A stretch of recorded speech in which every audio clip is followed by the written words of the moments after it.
നാരായണ നാരായണ നാരായണ നാരായണ നാരായണ നാരായണ നാരായണ നാരായണ നാരായണ നാരായണ നാരായണ നാരായണ നാരായണ നാരായണ. സർവത്ര ഗോവിന്ദനാമ സങ്കീർത്തനം, സർവത്ര ഗോവിന്ദനാമ സങ്കീർത്തനം, സദാ ഗോവിന്ദനാമ സങ്കീർത്തനം. രാധേശ്യാം രാധേശ്യാം രാധേശ്യാം. എല്ലാ ഗുരുക്കന്മാരുടെയും വിശിഷ്യ നമ്മുടെ സ്വാമിജിയുടെ തൃപ്പാദങ്ങളിൽ അനുഗ്രഹത്തിനായി പ്രാർത്ഥിച്ചുകൊണ്ട് ആദ്യമായിട്ടാണ് ഇവിടെ ഇങ്ങനെയൊരു പരിപാടിയിൽ പങ്കെടുക്കാൻ വരുന്നത്. എല്ലാവരുടെയും അനുഗ്രഹം ഉണ്ടാവണമെന്ന് പ്രാർത്ഥിച്ചുകൊണ്ട് ഓരോരുത്തരുടെയും പാദത്തിൽ വിനീതമായി നമസ്കരിക്കട്ടെ. ഇന്നത്തെ ദിവസം വളരെ പ്രധാനപ്പെട്ടതാണ്. എല്ലാവരും കാതോർത്തുകൊണ്ടിരിക്കുന്നതായ കൃഷ്ണൻ്റെ ഗീതികൾ കേൾക്കാൻ പോരാ, കൃഷ്ണൻ്റെ കഥകൾ കേൾക്കാൻ, ആ കഥകൾ കേട്ടുകൊണ്ട് കൃഷ്ണൻ്റെ കൂടെ പാടി ആടിത്തമർത്തുകൊണ്ട് ഈ സന്ധ്യാവേള, ഈ സായന്തനം അതൊരു ആഘോഷമാക്കി തീർക്കാൻ, അതല്ലേ നമ്മൾ ആഗ്രഹിക്കുന്നത്? രാധേശ്യാം, ഉറക്ക പറയൂ, രാധേശ്യാം. ഈ കഥ നമ്മൾ ഭാഗവതത്തിൽ വളരെ ഏറ്റവും ശ്രേഷ്ഠമാണ്. ഏതാണ് മധുരം മധുരം മധുരം, ഏതാണ് മധുരം എന്ന് ചോദിച്ചാൽ പറയാൻ നിവൃത്തിയില്ലാത്തതുപോലെ ഓരോ ഭാഗങ്ങളും വളരെ വളരെ മധുരതരമാണ്. പക്ഷേ അതിമധുരമായിട്ടുള്ള ആ കൃഷ്ണാവതാര കഥകൾ, കൃഷ്ണൻ്റെ കഥകൾ, അതാണ് നമ്മളിന്ന് അനുസ്മരിക്കാൻ പോകുന്നത്. അത് നമ്മളാണോ കേൾക്കേണ്ടത് എന്ന് മാത്രമേ എൻ്റെ മനസ്സിൽ ഒരു ചോദ്യമുള്ളൂ. ഞാൻ സാധാരണ പോകാറുള്ളത് കുട്ടികളുടെ പരിപാടിയിലാണ്. അതേപോലെ തന്നെ അവരെ പ്രതിനിധീകരിച്ചു കൊണ്ട് വന്നു ചേരാറുള്ളതായ മാതാപിതാക്കളും കൂടെ ഉണ്ടാവും. പ്രധാനം കുട്ടികളാണ്. അവരെയാണ് നമ്മൾ ധരിക്കേണ്ടത്. നമ്മളൊക്കെ ഒരുവിധം എല്ലാം മനസ്സിലാക്കി തിരിച്ചറിവിൻ്റെ ആ പാതയിലൂടെ മുന്നേറിക്കൊണ്ടിരിക്കുകയാണ്, അല്ലേ? രാധേശ്യാം. പക്ഷേ നമ്മുടെ കുട്ടികളോ, ഇന്ന് മാതാപിതാക്കളെല്ലാവരും ഓരോരുത്തരും ഓരോ വീടുകളിൽ ഇരുന്നു കൊണ്ട് ഒറ്റയ്ക്കും അല്ലെങ്കിൽ കൂട്ടമായിട്ടും ആ വിഷമങ്ങൾ പങ്കിടുന്നു. ആരെ പറ്റിയിട്ടാണ്? ഒരു കുട്ടി ഉണ്ടാവണം എന്നുള്ള മോഹം കൊണ്ട് അവരുടെ കാരണവന്മാർ അല്ലെങ്കിൽ ഗുരുജനങ്ങൾ പറഞ്ഞു കൊടുത്തിട്ടുള്ളതായ തരത്തിലുള്ള നാമജപങ്ങളും അതുപോലെ ക്ഷേത്ര ദർശനങ്ങളും ഭഗവത് പൂജകളും ഒക്കെ ചെയ്ത് അതിൻ്റെ ഫലമായിട്ട് തന്നെയാണ് പലവർക്കും കുട്ടികളുണ്ടായിട്ടുള്ളത്. എന്തൊക്കെ ആധുനികത പറഞ്ഞാലും ശരി, പുരോഗമന ചിന്താഗതികളുണ്ട് എന്ന് പറഞ്ഞാലും ശരി, ഒരു കുട്ടി ഉണ്ടാവാൻ, അത് നേരെയാവാൻ നോക്കൂ. കുട്ടി ജനിച്ചു വീഴുന്നത് വരെ എന്തൊരു ടെൻഷനാണ് ഏതൊരു ഭാര്യയ്ക്കും ഭർത്താവിനുണ്ടാവുക. നമുക്കൊക്കെ അറിയാം, നമ്മളൊക്കെ അനുഭവിച്ചിട്ടുള്ളവരാണ്. നേരാംവണ്ണം യാതൊരു അംഗവൈകല്യവുമില്ലാതെ ഭഗവാനെ ആ അമ്മയെയും കുട്ടിയെയും വേറെ വേറെ ആക്കി തരണേ. അങ്ങനെ പ്രാർത്ഥിച്ചിട്ടുള്ളവരാണ് 99%. ഇല്ല എന്നൊന്നും പറയണില്ല, എനിക്ക് അങ്ങനെ ഒരു വിശ്വാസമൊന്നുമില്ല. പക്ഷേ വിശ്വാസം ഉണ്ടായിരുന്നു. ഇന്ന് ഞാനത് നിഷേധിക്കുന്നു. എന്താ കാരണം? ഉള്ളിൻ്റെ ഉള്ളിലൊക്കെ ഉണ്ട്, പക്ഷെ പുറമേക്ക് പറയാനായിട്ട് എൻ്റെ അഭിമാനം അല്ലെങ്കിൽ ഒരു ദുരാഭിമാനം എന്നെ സമ്മതിക്കണില്ല. അതാ കാരണം. അങ്ങനെയുള്ളതായിട്ടുള്ള ഒരു അമ്മയ്ക്ക് വന്നു ചേർന്നതായ ദുരന്തങ്ങൾ അതിലൂടെ ആ അമ്മ നേടിയെടുത്തതായിട്ടുള്ള ഒരു വലിയൊരു എന്താ പറയുക സംഭവം ലോകത്തിന് മുന്നിൽ കാണിച്ചു കൊടുക്കാൻ, നെഞ്ചിൽ കൈവച്ചുകൊണ്ട് പറയാൻ ആ അമ്മയ്ക്ക് സാധിച്ചു. കരുണാമയനായിട്ടുള്ള കാരുണ്യമൂർത്തിയായിട്ടുള്ള ഭഗവാൻ എൻ്റെ ഉദരത്തിലാണ് ജനിച്ചത്. സമൂഹത്തിന് മുഴുവനും കാണിച്ചു കൊടുത്തു. ആ അമ്മ ഇങ്ങനെ ഭഗവാനെ ഭജിച്ചാൽ നിങ്ങൾക്കും ഇത് സാധിക്കും. പറഞ്ഞു കൊടുക്കൂ നിങ്ങളുടെ കുട്ടികളോട്. അവരുടെ മനസ്സിൽ നിറയ്ക്കൂ കൃഷ്ണപ്രേമം. അവരെ കൊണ്ട് നാമം ജപിപ്പിക്കൂ. കൃഷ്ണൻ്റെ നാമം നാരായണ നാരായണ എന്ന് ജപിപ്പിക്കൂ. അതിലൂടെ വളരട്ടെ. ഭഗവാൻ കൃഷ്ണൻ നമുക്ക് പകർന്ന് തന്നിട്ടുള്ളതായിട്ടുള്ള ആ സ്നേഹം, ആ ആനന്ദം യശോദയെപ്പോലെ, ദേവകിയെപ്പോലെ, ദേവകി ദുഃഖം അനുഭവിച്ചിട്ടുണ്ട്, സംശയമില്ല. പക്ഷേ യശോദ അത്രയ്ക്കൊന്നും ദുഃഖം അനുഭവിച്ചിട്ടില്ലല്ലോ. അതുകൊണ്ടാണ് യശോദയെപ്പോലെ എന്ന് പറയണത്. ആ കണ്ണനെ വാരി വാരി കൊടുത്തതുപോലെ നമ്മുടെ കുട്ടികൾക്കും പകർന്നു കൊടുക്കാൻ മാതാപിതാക്കളെ, ഇന്നത്തെ ആധുനിക കാലഘട്ടത്തിലെ മാതാപിതാക്കളെ,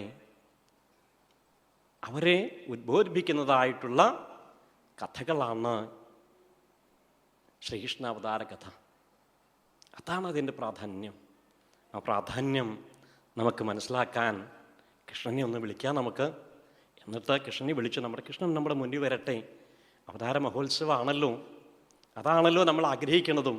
ആ അവതാരം എത്ര എത്ര എത്ര ആനന്ദമാണ് എനിക്ക് നൽകുന്നത് ഭഗവാൻ. ഓരോരുത്തർക്കും വ്യത്യാസം ഉണ്ടാവും. അത് മറ്റുള്ളവർക്കൊന്നും ലഭിക്കാത്ത, ഇന്ന് വരെ ഞാൻ അനുഭവിച്ചിട്ടില്ലാത്ത അവാച്യമായ ആനന്ദം ഭഗവാനെ ഇന്നെങ്കിലും എനിക്ക് തരണേ. ഈ ജീവിതത്തിൽ ഞാൻ അതേ പ്രാർത്ഥിച്ചിട്ടുള്ളൂ, അതിനു വേണ്ടിയേ ഞാൻ മോഹിച്ചിട്ടുള്ളൂ. അതെനിക്ക് തരണേ, എന്നെ അനുഗ്രഹിക്കണേ. ഇതാണ് നമുക്കിന്ന് പ്രാർത്ഥിക്കാനുള്ളത്. എല്ലാവരും ഒരുമിച്ച് ചേർന്ന് ഉറക്ക ചൊല്ല. കൃഷ്ണ ഗോവിന്ദ ഗോപാല കൃഷ്ണ, കൃഷ്ണ ഗോവിന്ദ ഗോപാല കൃഷ്ണ,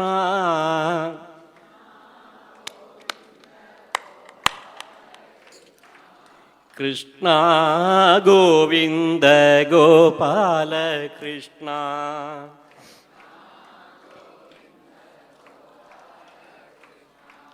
ദേവകീ നന്ദന ഗോവിന്ദ കൃഷ്ണ,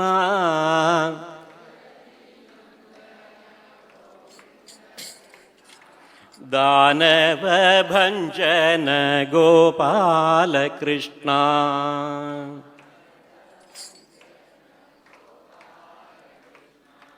ദേവകീ നന്ദന ഗോവിന്ദ കൃഷ്ണ,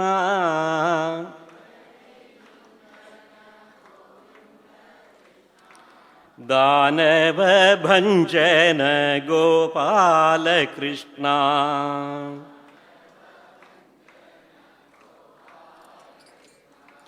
കൃഷ്ണ ഗോവിന്ദ ഗോപാല കൃഷ്ണ,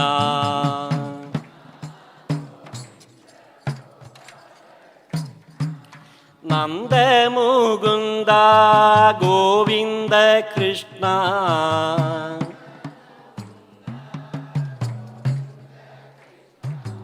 നന്ദമുകുന്ദ ഗോവിന്ദ കൃഷ്ണ. കയ്യടിക്കൂ.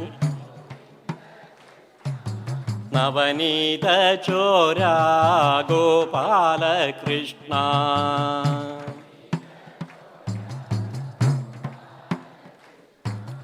കൃഷ്ണ ഗോവിന്ദ ഗോപാല കൃഷ്ണ,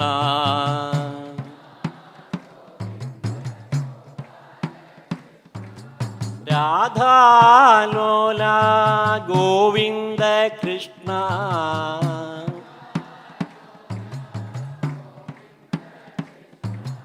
രാധാമാധവ ഗോപാല കൃഷ്ണ,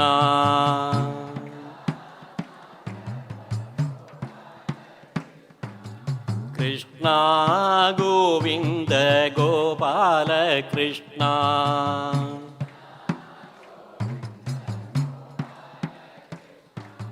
കൃഷ്ണ ഗോവിന്ദ ഗോപാല കൃഷ്ണ.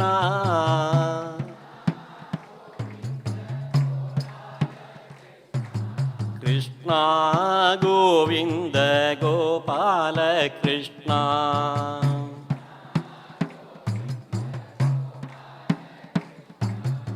എന്നുണ്ണി കൃഷ്ണ പൊന്നുണ്ണി കൃഷ്ണ.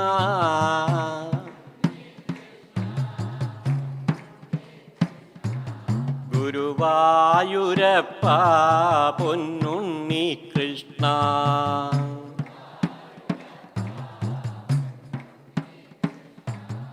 എന്നുണ്ണി കൃഷ്ണ പൊന്നുണ്ണി കൃഷ്ണ.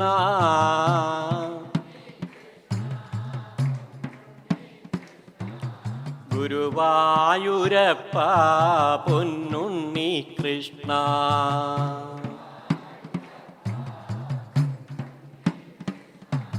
കൃഷ്ണ ഗോവിന്ദ ഗോപാല കൃഷ്ണ.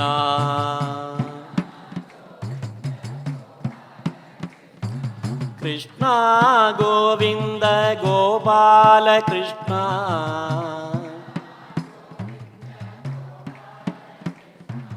കൃഷ്ണ ഗോവിന്ദ ഗോപാല കൃഷ്ണ.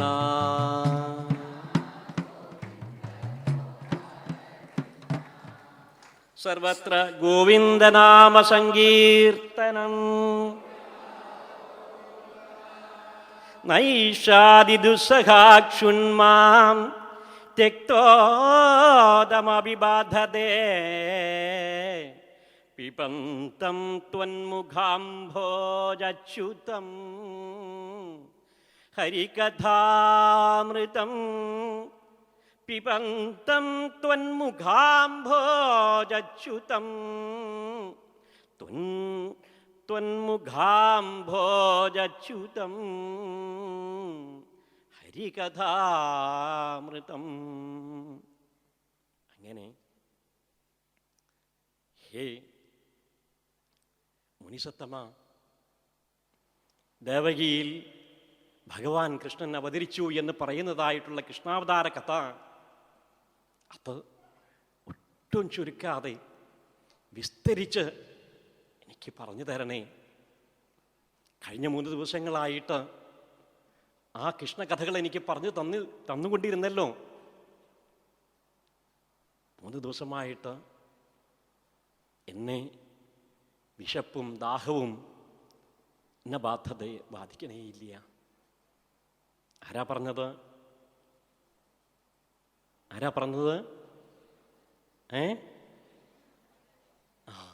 ആരോടാണ്? ശ്രീ ശിവ ബ്രഹ്മർഷിയോട് അങ്ങനെ പറഞ്ഞപ്പോൾ ശ്രോതൃമനോഭിരാമ. എന്തേ കാരണം? എൻ്റെ കാതിനും മനസ്സിനും അത്യന്തം കേൾക്കുമ്പോഴും അത് അനുഭവിക്കുമ്പോഴും മനസ്സിന് ആനന്ദം ഉണ്ടാവണം. അത്തരത്തിലുള്ളതാണ് കൃഷ്ണകഥകൾ. അതുകൊണ്ടാണ് എനിക്ക് ഊണും ഉറക്കമൊന്നുമില്ലാണ്ട് കഴിക്കണമെന്നില്ലാണ്ട് വിശപ്പ് ഉണ്ടാവണില്ല, ദാഹം ഉണ്ടാവണില്ല. അതാ കൃഷ്ണകഥകളുടെ പ്രാധാന്യം. അങ്ങനെയുള്ള ഭഗവാന്റെ അവതാരകഥകൾ ഒട്ടും ചുരുക്കാതെ പറഞ്ഞു തരണേ, വിസ്തരിച്ച് പറയണേ എന്ന് പരീക്ഷിത് രാജാവ് പറയുമ്പോൾ, സമ്യക് വ്യവസിതാ ബുദ്ധി, നിന്റെ ബുദ്ധി നേരെയായിരിക്കണു, നന്നായിരിക്കണോ നിന്റെ ബുദ്ധി. എത്ര പ്രാവശ്യം അദ്ദേഹം പറയുന്നത് ശിശുഗ ബ്രഹ്മർഷി പരീക്ഷത്തിനോട് പറയുക. നമ്മളോടും അതാ പറയണത്. അതുകൊണ്ടാണല്ലോ ഇങ്ങനെയുള്ള സപ്താഹവേദികളിൽ സ്വാമിജി എത്രയോ വർഷങ്ങളായിട്ട് നടത്തി വരുന്നു.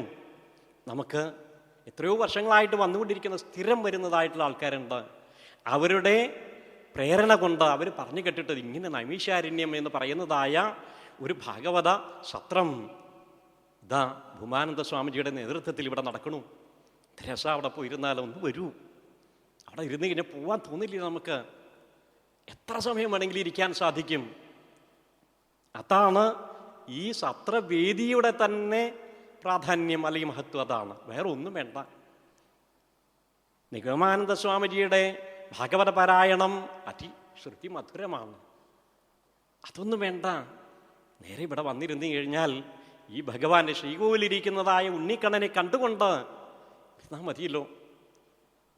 ഒന്നും അറിയണില്ല, ശരീരത്തിൻ്റെ വേദനകൾ അറിയണില്ല, മനസ്സിൻ്റെ ദുഃഖങ്ങളൊന്നും അറിയണില്ല, വീട്ടിൽ പോകണമെന്ന് തോന്നണില്ല. ഈ ഒരവസ്ഥ അത് തന്നെ പരീക്ഷിത്ത് അനുഭവിച്ചു അത്രേ. അത് മനസ്സിലായപ്പോഴാണ് സമ്യക് വ്യവസിതാ ബുദ്ധി, നിന്റെ ബുദ്ധി നേരെയായിരിക്കണു. അതുകൊണ്ട് ഇതാ ഞാൻ കൃഷ്ണകഥകളെ പറഞ്ഞു തരാം.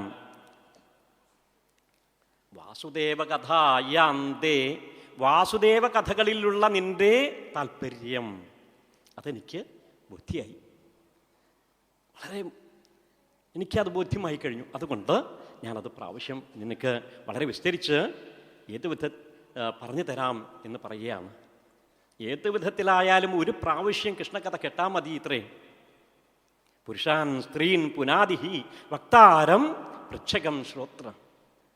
സാധാരണ ഒരു ചോദ്യം ചോദിക്കുന്ന ഒരാൾ ചോദ്യോത്തരം നടക്കാത്രേ. ചോദ്യം ചോദിക്കുന്ന ആളുണ്ട്, ഉത്തരം പറഞ്ഞു കൊടുക്കുന്ന ആളുണ്ട്. എനിക്കിങ്ങനൊരു സംശയം ഉണ്ടല്ലോ, അത് വിദ്വാനാണെന്നുണ്ടെങ്കിൽ അത് പറഞ്ഞു കൊടുക്കും. അപ്പോൾ ആ ചോദ്യം ചോദിച്ച ആൾക്ക് സമാധാനമായി, ഉത്തരം പറഞ്ഞു കൊടുക്കുന്ന ആൾക്കും അത് ആ വേണ്ട മാതിരി പറഞ്ഞു കൊടുക്കാൻ സാധിച്ചല്ലോ, അത് വേണ്ട മാതിരി കേട്ടുമല്ലോ, അയാൾക്ക് തൃപ്തിയായല്ലോ, സന്തോഷം. ഇവിടെ അങ്ങനെയല്ല. ചോദ്യം ചോദിക്കുന്നതായ പരീക്ഷിത്ത് മഹാരാജാവിന് ആനന്ദത്തിൻ്റെ ആ പരമിതിയിൽ അദ്ദേഹം അങ്ങനെ രസിക്കണു. അത് കണ്ടുകൊണ്ടിരിക്കുന്നതായ ശ്രീശുക ബ്രഹ്മർഷിക്കോ അത്യാനന്ദം. എത്ര രസകരമായിട്ടാണ് അദ്ദേഹം ആസ്വദിക്കുന്നത്. സ്വാദു സ്വാദു പതേ പതേ, ഞാൻ ഓരോ അക്ഷരങ്ങളും പദങ്ങളും പറയുമ്പോൾ എന്ത് രസമായിട്ടാണ് അദ്ദേഹം അത് അനുഭവിച്ചു കൊണ്ടിരിക്കുന്നത്. അത് മാത്രമല്ല, ഭാഗവതം കേൾക്കാൻ ഇടവന്നിട്ടുള്ളവർക്ക് പോലും, കൃഷ്ണകഥകൾ കേൾക്കാൻ എങ്ങനെയെങ്കിലും ഒരു പ്രാവശ്യമെങ്കിലും കേൾക്കാൻ ഇടവന്നിട്ടുള്ളവർക്ക് പോലും ആനന്ദത്തെ പ്രദാനം ചെയ്യണു.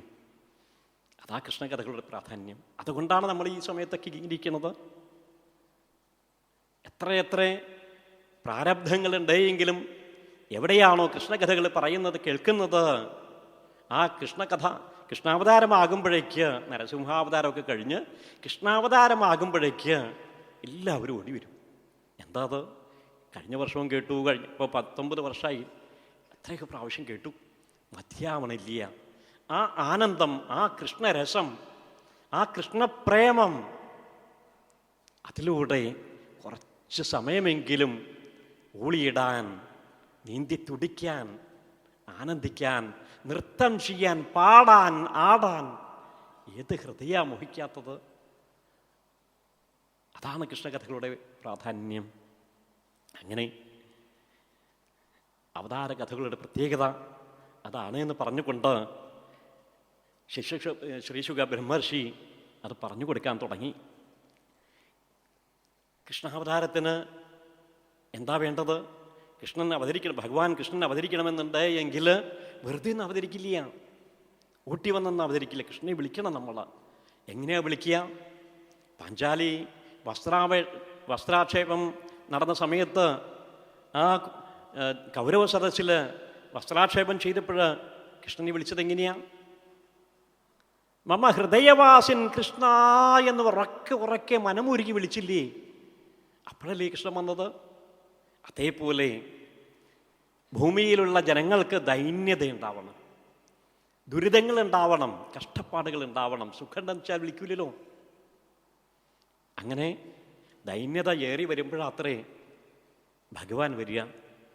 പരിത്രാണായ സാധൂനാം വിനാശായ ച ദുഷ്കൃതാം ധർമ്മ സംസ്ഥാപനാർത്ഥായാം.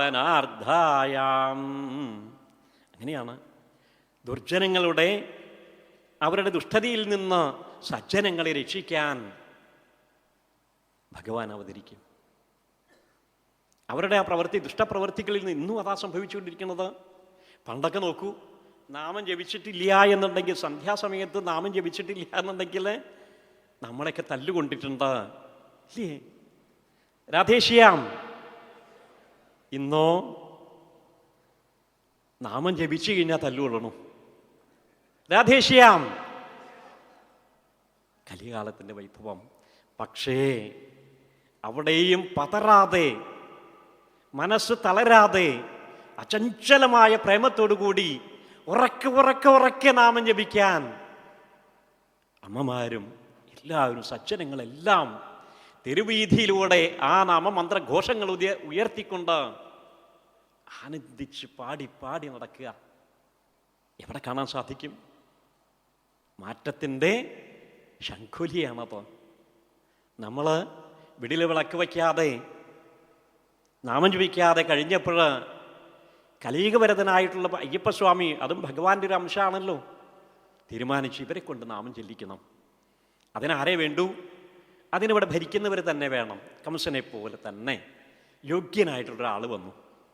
എന്തായാലും നമുക്ക് അദ്ദേഹത്തെ ഒരു കാര്യത്തിൽ കുറ്റം പറയാൻ നിവൃത്തിയില്ല. നമ്മൾ നാമം ജപിക്കാൻ തുടങ്ങി. നാമത്തിൻ്റെ മാധുര്യം നമ്മൾ അനുഭവിക്കാൻ തുടങ്ങി. ഇനി നമ്മുടെ മനസ്സിൽ നിന്ന് അത് പോവാതെ കണ്ട് ആ ആനന്ദം അനുഭവിച്ചു കഴിഞ്ഞാൽ പിന്നെ നമ്മളത് വിടില്ല. ആ ഒരവസ്ഥയിലേക്ക് വന്നുകൊണ്ടിരിക്കുകയാണ്. അപ്പോൾ ഭക്താനം ദൈന്യമേഭി ഹരിദോഷണ കാരണം. ഭക്താനാം ദൈന്യമേഭി, ഭക്തന്മാർക്ക് ദൈന്യത ഉണ്ടാവണം. അതിൽ നിന്നാണ് ഹരിതോഷണ കാരണം. ഭക്തന്മാരെ ഭഗവാനെ അങ്ങനെ ഉള്ളൂരിക്ക് പ്രാർത്ഥിച്ച് വിളിക്കുമ്പോൾ അത്രേ ഭഗവാൻ വരുള്ളൂ. ആരാണ് ഇവിടെ ഭക്തന്മാർ? പ്രത്യേകം പറയണു, നമ്മൾ മാത്രമൊന്നുമല്ല ഉദ്ദേശിച്ചത്. ബ്രഹ്മാദി ദേവന്മാരുണ്ട്, മറ്റു ദേവന്മാരെല്ലാവരും ഉണ്ട്. അവരാണ് ഭക്തന്മാരായിട്ട് ഇവിടെ വന്നിട്ടുള്ളത്. പ്രത്യേകിച്ച് ഭൂമിദേവിയുണ്ട്, വിശേഷിച്ച് ഭൂമിദേവി എന്നാണ് പറയണത്. അങ്ങനെ അവരുടെ ആ ദൈന്യതയാർന്ന ആ വിളിയാണ് ഭഗവാനിലേക്ക് എത്തിച്ചത്. എങ്ങനെയാണ്? യോഗനിദ്രയിലുള്ള ഭഗവാൻ, പാലാഴിയിൽ യോഗനിദ്രയിലാണല്ലോ ഭഗവാൻ കുടികൊള്ളുന്നത്. എപ്പോഴും ഓർക്കാന്നാവ. ഇപ്പം എല്ലാം അറിയുന്ന കണ്ണനോട് ഒന്നും പറയേണ്ട കാര്യമില്ല. പക്ഷെ എന്നാലും മറ്റുള്ളവർക്ക് തോന്നുന്നത് എന്താ? ഭഗവാൻ ഒന്നും അറിയാണ്ട് ഇങ്ങനെ കിടക്കുകയാണ്, എത്ര നാളായി. അങ്ങനെയുള്ള ഭഗവാനെ ഉണർത്തണമെങ്കിലോ അതിനാണ് ഭൂമിദേവി വേണം എന്ന് പറയണത്. അങ്ങനെ ഭൂമിദേവി വിഷമിച്ചിട്ടുള്ളതായ ആ അവസ്ഥയിൽ അവരെല്ലാവരും, ബ്രഹ്മാദേവന്മാരെല്ലാവരും ഒരുമിച്ച് ഭൂമിദേവി ഭഗവാന്റെ അടുത്തെത്തി. അപ്പോൾ പോകുന്ന സമയത്ത് ദേവിയോട് പ്രത്യേകം പറഞ്ഞു, ദേവി ഇങ്ങനെ ഒന്നും പോയാൽ പോരാ. നമ്മളങ്ങനെയാണല്ലോ ആരെങ്കിലും കാണാൻ പോകുമ്പോൾ നല്ല രീതിയിൽ അവരെ ഒന്ന് സ്വാധീനിക്കുന്ന രീതിയിൽ ഇത്തിരി ഭൂഷാദികളൊക്കെ ആയിട്ട് പോകണം, അങ്ങനെ വേണം. അതേപോലെ ഭൂമിദേവിയോട് പറഞ്ഞു, അത് ഗോരൂപമായാൽ, ദേവിയുടെ രൂപം ഗോരൂപത്തിലായാൽ ഭഗവാനെ വളരെ ഇഷ്ടാവും.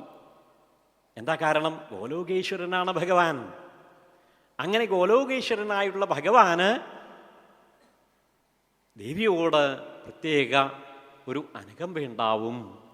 അതനുസരിച്ച് ഒരു പശുവിൻ്റെ രൂപമൊക്കെ ധരിച്ച് ആ ബ്രഹ്മാദിദേവന്മാർ അവർ ഭഗവാന്റെ അടുത്തെത്തി. ദേവി വളരെ ദൈന്യതയോടെ കരയാണ്. പറഞ്ഞു ദേവി, സഹിക്കാവുന്നതിലും അധികം സങ്കടം മനസ്സിന് അനുഭവപ്പെടുന്നു ഭഗവാനെ. അങ്ങനെ അനുഭവപ്പെട്ടപ്പോൾ കരഞ്ഞു പോയതാണേ. ഭൂമിയിൽ അധർമ്മങ്ങൾ വർദ്ധിച്ചു തുടങ്ങി, ആസുരികമായിട്ടുള്ള പ്രവർത്തികൾ അതിൻ്റെ മൂർധന്യത്തിൽ എത്തിയിരിക്കണു. എന്താ ചെയ്യേണ്ടതെന്ന് നിശ്ചയില്ല. അതുകൊണ്ട് രക്ഷിക്കണേ, എന്തെങ്കിലും ഒരു പരിഹാരം ഉണ്ടാക്കി തരണേ. അവിടത്തോടല്ലാതെ വേറെ ആരോടാ പ്രാർത്ഥിക്കുക? അങ്ങനെയുള്ള ആ പ്രാർത്ഥന മന്ത്രങ്ങൾ കേട്ട് യോഗനിദ്രയിൽ നിന്ന് ഉണർന്ന് ഭഗവാൻ കണ്ണു തുറന്ന് നോക്കുമ്പോൾ കടാക്ഷിച്ചു. അങ്ങനെ നോക്കണ സമയത്ത്, കടാക്ഷിക്കുമ്പോൾ സമയത്ത് ഭൂമിയിലുള്ള നിരവധി വരുന്നതായുള്ള സജ്ജനങ്ങളുടെ ആ ഹൃദയവേദനയുണ്ടല്ലോ, അത് ഭഗവാൻ അറിഞ്ഞു. മനസ്സിലാവാതിരിക്കുമോ? ത്രൈലോക്യനാഥനാണ്. ഒരു പുല്ല് അനങ്ങുന്നുണ്ടെങ്കിൽ, ഒരു ജീവൻ ശ്വസിക്കുന്നുണ്ടെങ്കിൽ ഒക്കെ ഭഗവാനിലൂടെയാണ് നടക്കണത്. പക്ഷെ നമ്മളൊന്നും അറിയണില്ല, ഭഗവാൻ അറിയണില്ല എന്നുള്ളൊരു ധാരണ അത് വച്ചു പുലർത്തുക നമ്മൾ. അങ്ങനെ ഭഗവാൻ ആ സജ്ജനങ്ങളുടെ ഹൃദയവേദന അത് മനസ്സിലാക്കി ഉടനെ തന്നെ ബ്രഹ്മദേവനിലൂടെ തന്നെ ഭഗവാൻ പറഞ്ഞു, ഞാൻ മനുഷ്യനായി പൂർണ്ണ അവതാരത്തിൽ അധികം വൈകാതെ ഇവിടെ ജനിക്കുന്നുണ്ട്. ആ സമയത്ത് എൻ്റെ കൂടെ ആർക്കൊക്കെ വേണമെന്നുണ്ടെങ്കിലും വരാം, സന്തോഷമേ ഉള്ളൂ, എല്ലാവർക്കും വരാം എന്നാ പറഞ്ഞത്. അങ്ങനെ സമാധാനിപ്പിച്ചു. അവരെല്ലാവരും തിരിച്ചു പോന്നു. അപ്പോഴേക്കും ഭൂമിയിലുള്ള ദുഷ്ടപ്രവൃത്തികളൊക്കെ അതിൻ്റെ മൂർധന്യത്തിലെത്തി തുടങ്ങി. ആർക്കൊന്നും ചെയ്യാൻ നിവൃത്തിയില്ലാണ്ടായി. ജനങ്ങളൊക്കെ വളരെ ഭയവിഹ്വലരായിട്ട് നാമം ജപിക്കാൻ പറ്റണില്ല. വളരെ പേടി, എല്ലാവർക്കും ഭയം കൂടി വരികയാണ്. ശക്തമായ ഒരു പ്രതിപക്ഷം ഉണ്ടെന്ന് വെച്ചാലല്ലേ ഭരണം നന്നാവുള്ളൂ, അങ്ങനെയല്ലേ നമ്മൾ പറയുക. അതേപോലെ ആ ആസുരിക പ്രവർത്തികൾ അങ്ങനെ കൂടി വരിക. അപ്പം അതിന് പാകത്തിന് ആ എന്താ പറയുക സാഹചര്യം ഉണ്ടാകാൻ കാത്തിരിക്കുക ഭഗവാൻ. മഥുരാ പട്ടണത്തിൽ ശൂരസേന മഹാരാജാവിൻ്റെ പുത്രനായിട്ടുള്ള വസുദേവർ വിവാഹമൊക്കെ കഴിച്ചിട്ടുണ്ട് കുറേ. ഇതാ വീണ്ടും അദ്ദേഹത്തിന് പരമയോഗ്യനാണ്, മഹായോഗ്യനാണ് അദ്ദേഹത്തിന് വീണ്ടും ശൂരസേന മഹാരാജാവിൻ്റെ മകളായിട്ടുള്ള ദേവകൻ്റെ മകളെ വിവാഹം ചെയ്തു കൊടുക്കാൻ തീരുമാനിച്ചു. ഉഗ്രസേന മഹാരാജാവിൻ്റെ സഹോദരനാണ് ശൂരസേനൻ. ക്ഷമിക്കുക, ഉഗ്രസേന മഹാരാജാവിൻ്റെ സഹോദരനായിട്ടുള്ള ദേവകൻ്റെ മകളാണ് ദേവകി. അങ്ങനെ വിവാഹം നിശ്ചയിച്ചു. ഉഗ്രസേനൻ്റെ മകനാണ് കംസൻ. അപ്പോൾ സ്ഥാനം കൊണ്ട് ദേവകി സഹോദരിയായിട്ട് വരും, അനീതിയായിട്ട് വരും. അപ്പം നമ്മളൊക്കെ അങ്ങനെയല്ലേ ചെയ്യാം. അനീതിയുടെ വിവാഹമൊക്കെ ഉണ്ട്, സഹോദരിയുടെ വിവാഹമൊക്കെ ഉണ്ടെന്നുണ്ടെങ്കിൽ ചേട്ടന്മാരാണ്, ജ്യേഷ്ഠന്മാരാണ് അതിന് അത്യുത്സാഹത്തോടു കൂടി അത് നടത്താനായിട്ട് മുന്നിട്ടിറങ്ങുക. അങ്ങനെ അതിഗംഭീരമായിട്ട് കംസൻ്റെ നേതൃത്വത്തിൽ വിവാഹമൊക്കെ നടന്നു. സദ്യയൊക്കെ ഉണ്ടായി, ഗംഭീര സദ്യയൊക്കെ ഉണ്ടായി. അതൊക്കെ കഴിഞ്ഞു പോകാനായിട്ട് തയ്യാറായപ്പോൾ യാത്രാമംഗളങ്ങൾ നേർന്നുകൊണ്ട് ശംഖുലിനാദം ഉയർന്നു. കൂടാതെ വാദ്യഘോഷങ്ങൾ. ഇതൊരു സന്തോഷം എല്ലാവർക്കും. ഗംഭീരമായി. ഇതുപോലൊരു വിവാഹം കണ്ടിട്ടില്ല അത്രേ. അങ്ങനെ ജനങ്ങൾ പറഞ്ഞു. മാത്രമല്ല എന്തൊരു ഇഷ്ടമാണ് കംസന് ദേവിയോട്. കണ്ടില്ലേ, കുട്ടി നടന്ന് തളർന്നു എന്നാ തോന്നുന്നത്, എത്ര ദിവസമായി. അങ്ങനെയൊക്കെ പറയുന്ന സമയത്താണ് അവർ യാത്ര പുറപ്പെടാൻ തയ്യാറായത്. കംസൻ തന്നെ പ്രത്യേകം സജ്ജമാക്കി നിർത്തിയതായിട്ടുള്ള 4 കുതിരകളെ പൊട്ടിയതായിട്ടുള്ള തേരില്ല അത്രേ. ദേവകിയോടും വസുദേവരോടും ഇതിൽ കയറിക്കോളൂ. മാത്രമല്ല ഞാൻ തന്നെയാണ് കേട്ടോ അത് തെളിക്കുന്നത്. എല്ലാവരും പറഞ്ഞു എന്തൊരു സ്നേഹമാണ്, ഇങ്ങനെയാവണം ജ്യേഷ്ഠന്മാർ. അങ്ങനെ യാത്രാമംഗളങ്ങൾക്ക് നേർന്നുകൊണ്ട് അതൊക്കെ ഏറ്റുവാങ്ങിക്കൊണ്ട് ധാരാളം സമ്മാനങ്ങളൊക്കെ കൊടുത്തു. എല്ലാം ആയിട്ട് മഥുരാപട്ടണത്തെ ലക്ഷ്യമാക്കി അങ്ങനെ തേര് നീങ്ങിക്കൊണ്ടിരുന്നു. തമാശകളും ചിരികളൊക്കെ ആയിട്ട്, ചിരിയും തമാശയൊക്കെ ആയിട്ട് അങ്ങനെ 3 പേരും രഥത്തിൽ അങ്ങനെ പോവുകയാണ്. കുറച്ച് ദൂരം കഴിഞ്ഞപ്പോൾ ഡിം എന്ന് പറഞ്ഞ ഭയങ്കര ശബ്ദം. പെട്ടിച്ചുപോയി, ഞെട്ടിപ്പോയി എല്ലാവരും. എന്തൊരു ശബ്ദമാണ്! ജനങ്ങൾ അങ്ങോട്ടും ഇങ്ങോട്ടും എവിടുന്നാണ് വന്നത് എന്നറിയില്ലാണ്ട് ജനങ്ങൾ 4 പാടും ഓടി. തൊട്ട് പിന്നാലെ ആ ശബ്ദത്തിൻ്റെ പിന്നാലെയായിട്ട് ഒരു അശരീര വാക്കുണ്ടായി അത്രേ. അസ്യാഹത്വാം അഷ്ടമോ ഗർഭോ ഹന്തായാം വഹസേ അബുധ ഹന്തായാം വഹസേ അബുദ്ധ. അങ്ങനെയാ പറഞ്ഞു. അസ്യാത്വം അഷ്ടമോ ഗർഭോ. നീ ആരെയാണോ വാത്സല്യത്തോടു കൂടി ഈ തേരിൽ തമാശയൊക്കെ പറഞ്ഞുകൊണ്ട് കൊണ്ടുപോകുന്നത്, അവളുടെ 8ാമത്തെ ഗർഭം നിന്നെ വധിക്കും. ത്വാം ഹന്ത ത്വാം ഹന്ത, അതങ്ങനെ മുഴങ്ങിക്കൊണ്ടിരുന്നു. നിന്നെ വധിക്കും, നിന്നെ വധിക്കും. ഞെട്ടിപ്പോയി കംസനും. കയ്യിൽ നിന്ന് ചാട്ടവാറും കടിഞ്ഞാണും താഴെ വീണു. കുറച്ച് സമയത്തേക്ക് എന്താ ചെയ്യേണ്ടതെന്ന് നിശ്ചയില്ലേണ്ടായി. പക്ഷേ കുറച്ച് കഴിഞ്ഞപ്പോഴേക്കും അദ്ദേഹം വളരെ കോപത്തോട് കൂടിയിട്ട് ചാടി എണീറ്റു. ദുഷ്ടന്മാരുടെ മനസ്സ് അങ്ങനെയാത്രേ. നമുക്കൊക്കെ അറിയില്ലേ, അവരുടെ ജീവന് മാത്രമേ അവർ ചിന്തിക്കുകയുള്ളൂ. മറ്റുള്ളവരുടെ വിഷമങ്ങളൊന്നും അവർക്ക് ഒരു പ്രശ്നമല്ല. തനിക്ക് യാതൊരു വിഷമവും ഉണ്ടാവാൻ പാടില്ല. അങ്ങനെ ഖഡ്ഗപ്പാണിക്ക് അരേ ഗ്രഹീത്ത്, ആ വാള് അരയിൽ നിന്ന് വലിച്ചൂരി ഇടത്തെ കൈകൊണ്ട് ദേവകിയുടെ മുടിയിൽ ചുറ്റിപ്പിടിച്ച് വെട്ടാനായിട്ട് ഓങ്ങി. ഭയങ്കര ദേഷ്യമുണ്ട്. ഇപ്പം തന്നെ ഞാൻ നിൻ്റെ കഥ കഴിക്കുമെന്നുള്ള രീതിയിൽ വെട്ടാൻ ഒങ്ങിയപ്പോൾ നമുക്കും ചില സമയങ്ങളിൽ ഉണ്ടായിട്ടുള്ളത് പോലെ ഞാനങ്ങനെ എന്താ ചെയ്യേണ്ടതെന്ന് നിശ്ചയില്ലാണ്ട് വിഷമിച്ചു. കുറച്ച് നേരം കരഞ്ഞു. ഞാൻ ഭഗവാനോട് പ്രാർത്ഥിച്ചു, ഭഗവാനെ എന്നെ രക്ഷിക്കണേ എന്ന് നമ്മൾ പ്രാർത്ഥിക്കുന്ന സമയത്ത് ഭഗവാൻ നമ്മുടെ മുമ്പിൽ വന്നിട്ട് സാരില്ല കേട്ടോ എന്ന് പറയുന്ന അവസ്ഥ നമുക്കുണ്ടായിട്ടുണ്ട്. അതേപോലെ തന്നെ വസുദേവരും ആ ഒരു ഉൾപ്രേരണ കൊണ്ട് വേഗം വസുദേവർ കംസൻ്റെ കയ്യിൽ പിടിച്ചു. എന്താ കാണിക്കാൻ പോണത്?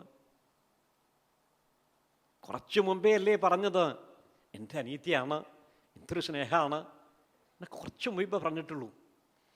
ആ സഹോദരിയെയാണോ അങ്ങ് വധിക്കാൻ പോണത്? നീ ഒന്ന് ചോദിച്ചോട്ടെ, ദേവകി വധിക്കുമെന്ന് പറഞ്ഞില്ലല്ലോ. 8ാമത്തെ ഗർഭമല്ലേ അങ്ങയെ വധിക്കുമെന്ന് പറഞ്ഞത്?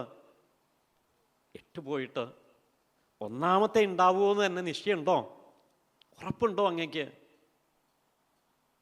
അങ്ങനെ കംസൻ ആകെ ഇത് കർത്തവ്യാമുഠനായിട്ട് അങ്ങനെ കെട്ടി നിൽക്കുകയാണ്. ചോദിച്ചു വസുദേവര്, മരണഭയം കൊണ്ടാണ് അങ്ങ് ദേവകിയെ വധിക്കാൻ പോണത് എങ്കിൽ അങ്ങ് മരിക്കില്ല എന്നുണ്ടോ? ഉറപ്പുണ്ടോ? ജനിച്ചിട്ടുള്ളത് എങ്കിൽ ഒരിക്കൽ മരണം നിശ്ചയമാണ്. അതുകൊണ്ട് ഞാൻ അങ്ങേക്ക് ഒരു കാര്യം ഉറപ്പ് തരാം. ദേവകിയിൽ ആരിലാണോ അങ്ങയ്ക്ക് ഭയം ഉണ്ടായിരിക്കുന്നത്,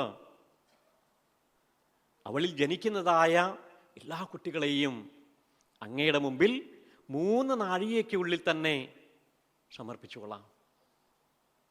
കംസൻ ഒന്ന് ആലോചിച്ചു.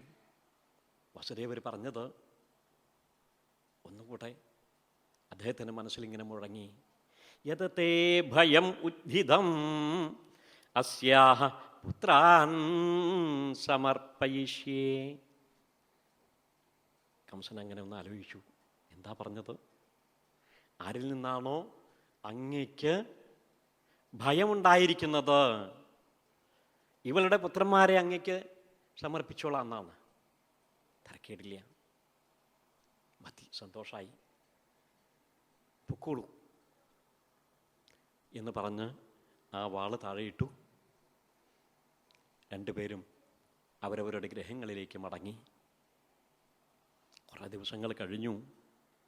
ദേവകി സന്തോഷകരമായ ജീവിതം, ഗർഭം ധരിച്ചു. എല്ലാവർക്കും സന്തോഷമായി. ആദ്യത്തെ ഉണ്ണിയല്ലേ. ഭഗവാന് അത്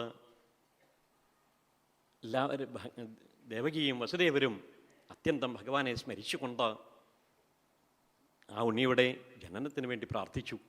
നല്ലൊരു ഉണ്ണി ജനിച്ചു.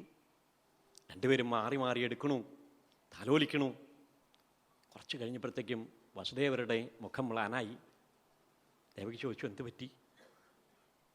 വസുദേവർ പറഞ്ഞു, അന്ന് ആ തേരിലിരിക്കുന്ന സമയത്ത് ഞാൻ കംസനൊരു വാക്ക് കൊടുത്തു. ഓർമ്മയുണ്ടോ ദേവിക്ക്? ദേവകിയുടെ കണ്ണൊക്കെ നിറഞ്ഞൊഴുകാൻ തുടങ്ങി. വസുദേവര് ഒട്ടും ആലോചിച്ചില്ല. എന്തായാലും ശരി, കൊടുക്കാതിരുന്നാലും കംസൻ അറിഞ്ഞാൽ വന്ന് കൊല്ലും. അതിലും ഭേദം തൻ്റെ വാക്ക് പാലിച്ചുവല്ലോ എന്നുള്ള ആ സത്യം പാലിച്ചു എന്നുള്ള ആ ഒരു കാര്യമല്ലേ ശ്രേഷ്ഠം. അതുകൊണ്ട് വേഗം വാങ്ങിച്ചു, ഒന്നും നോക്കിയില്ല.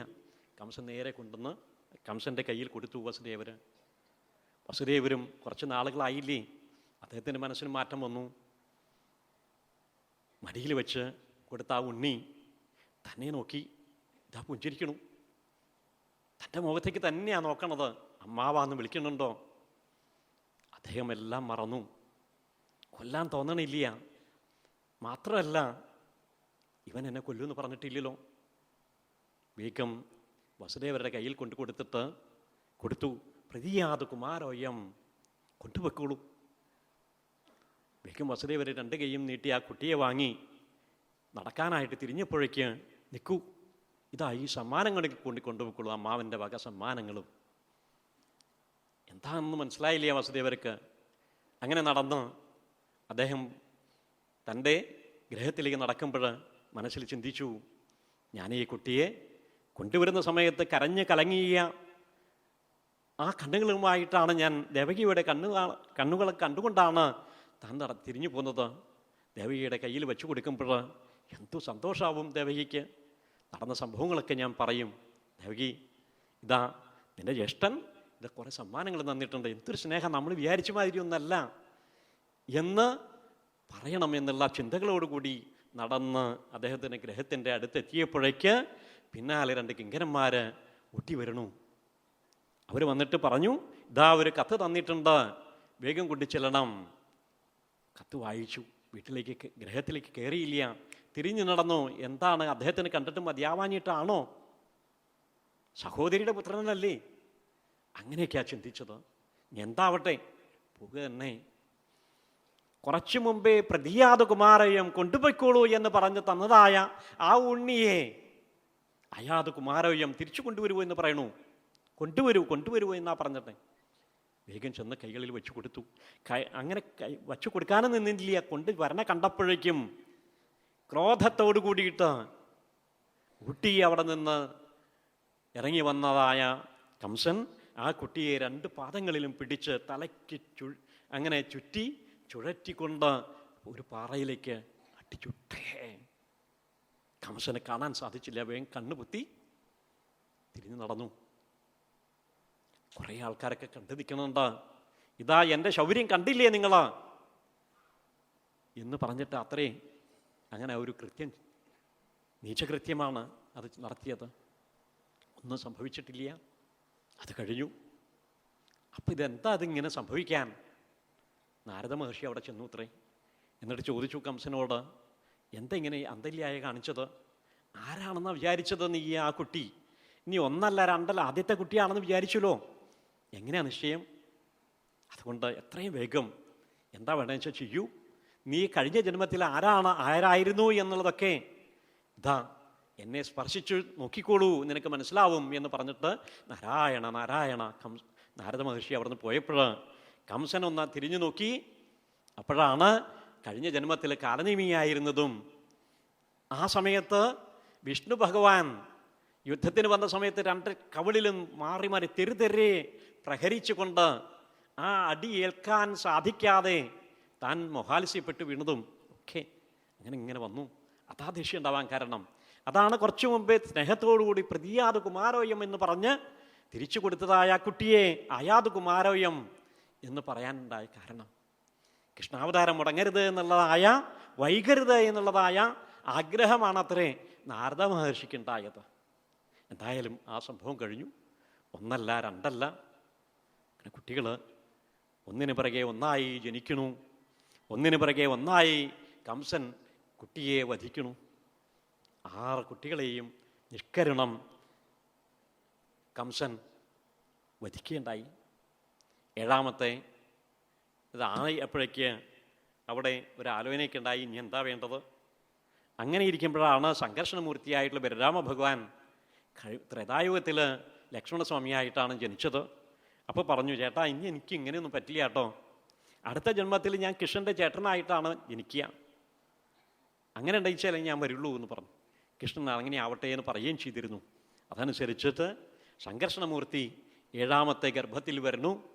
അപ്പോൾ ദേവയ്ക്ക് വലിയൊരു മാറ്റമൊക്കെ ഉണ്ടാവണു. ആ സമയത്തും നാരദ മഹർഷി ഊട്ടി ചെന്നു ഭഗവാന്റെ അടുത്തേക്ക്. ഭഗവാൻ ഇത് എന്താ കാണിക്കണത്, എന്താ കാണുന്നത്, അവിടുത്തെ നടപടികളൊക്കെ അങ്ങേക്ക് അറിയില്ലേ, ഒന്നും അറിയാത്ത മാതിരി എപ്പോഴും ഇങ്ങനെ കിടന്നാൽ അങ്ങനെ ശരിയാവുക, ഒന്ന് കണ്ണു തുറന്ന് കടാക്ഷിക്കണേ. ഓരോ കുട്ടികളെയും കംസൻ അവിടെ ചെന്ന് പാദത്തിൽ പിടിച്ച് ചുഴറ്റി പാറയിൽ അടിച്ചു കൊല്ലുക അത്രേ പതിവ്. ഇത്തവണ അങ്ങനെയല്ലേ ഉണ്ടാവുക? അങ്ങനെ ഇത്തവണ അവിടെ ചെന്ന് സംഘർഷണമൂർത്തിയുടെ, ആദിശേഷനായിരിക്കുന്ന സംഘർഷണമൂർത്തിയുടെ പാദത്തിൽ പിടിച്ചാൽ ഭഗവാൻ അനുഗ്രഹിക്കില്ലേ? അങ്ങനെയല്ലേ ചെയ്യുക? അങ്ങനെ ആയാലോ സംഘർഷണമൂർത്തിയുടെ ആ ജ്ഞാനസ്വരൂപിയായിട്ടുള്ള ഭഗവാന്റെ അനുഗ്രഹം കൊണ്ട് കംസന്റെ അജ്ഞാനമെല്ലാം മാറി മുക്തിപദത്തെ പ്രാപിക്കില്ലേ? ഇനി അതല്ലാന്നുണ്ടെങ്കിൽ ബലരാമ ഭഗവാൻ തന്നെ കംസനെ വധിക്കില്ലേ? അങ്ങനെ സംഭവിച്ചാലോ അവിടുത്തെ അവതാര ഉദ്ദേശം മുടങ്ങില്ലേ? കാലങ്ങളായി പ്രാർത്ഥനയോടെ കഴിഞ്ഞു വരുന്ന ഞങ്ങളുടെ ആ അവതാര മഹോത്സവം കാണാനുള്ളതായ ആഗ്രഹം നടക്കാതെ പോകില്ലേ ഭഗവാനെ? അതുകൊണ്ട് എത്രയും വേഗം ഒരു മാറ്റം വരുത്തണേ. നാരായണ നാരായണ. അങ്ങനെ ഇതൊരു മാറ്റം ഭഗവാന്റെ നിർദ്ദേശപ്രകാരം ദേവകീ ഗർഭത്തിൽ നിന്ന് ഗോകുലത്തിലെ രോഹിണി ഗർഭത്തിലേക്ക് ആ ശിശുവിനെ മാറ്റുക എന്നുള്ളതായ ഉത്തരവാദിത്വം സാക്ഷാൽ ജഗദംബിക ഏറ്റെടുത്തു.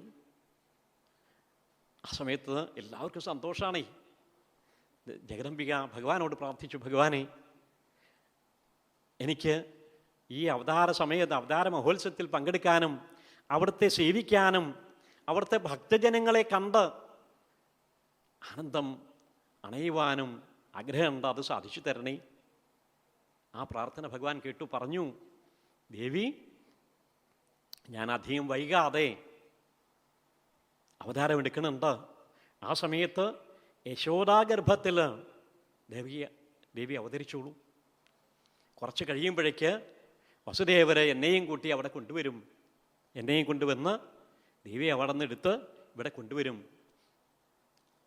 ഈ വിവരം അറിഞ്ഞ് ദേവകി പ്രസവിച്ചു എന്നുള്ള വിവരം അറിയുന്നതായ കംസൻ ക്രോധത്തോടു കൂടി അവിടെ വരും. ദേവിയുടെ പാദത്തിൽ പിടിക്കും. നേരത്തെ ചെയ്തതുപോലെ തന്നെ ചുഴറ്റിയെറിഞ്ഞ് പാറയിലടിക്കാൻ നോക്കും. ആ സമയത്ത് എൻ്റെ അവതാരത്തെ പറ്റിയുള്ളൊരു മുന്നറിയിപ്പ് കൊടുത്തുകൊണ്ട്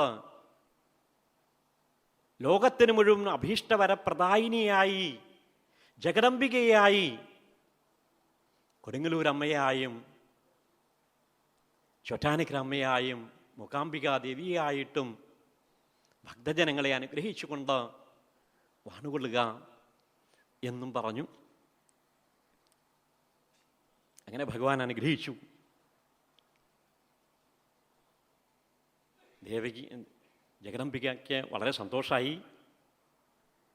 മാത്രമല്ല, ദുർഗേതി ഭദ്രകാളീതി വിജയ വൈഷ്ണവീതി ച കുമുദാ ചണ്ഡികാ കൃഷ്ണ മാധവീ കന്യകേതി ച മായാ നാരായണീശാനി ശാരദേത്യംബികേതി ച.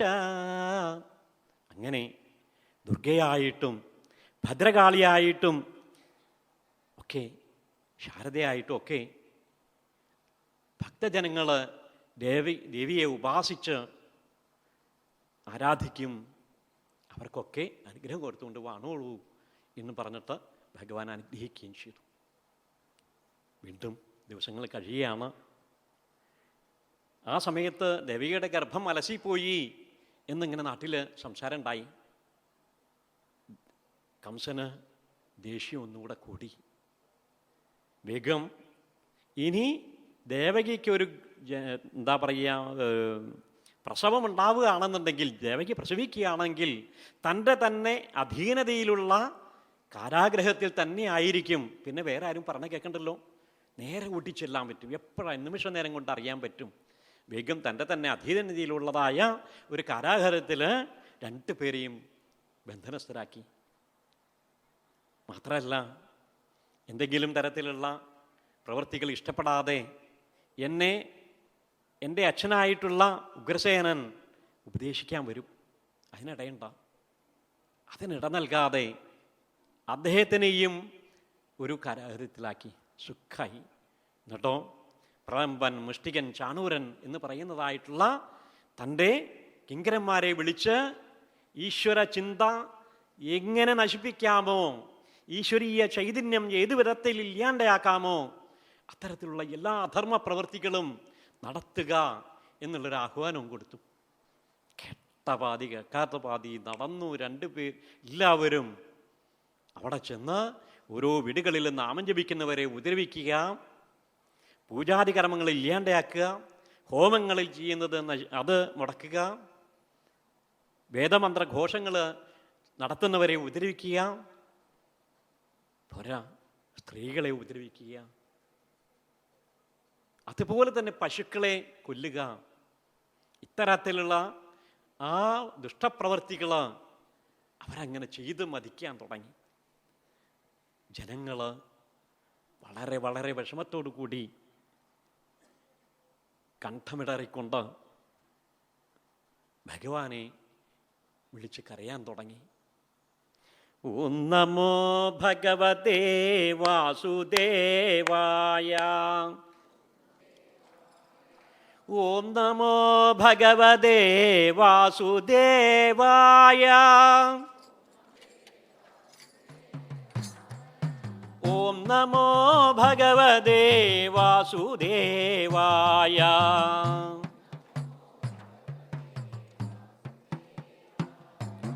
വാസുദേവായ നാരായണായ,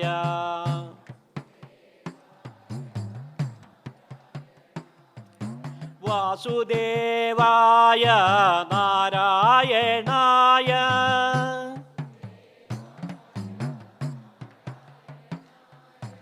ഓം നമോ ഭഗവതേ വാസുദേവായ.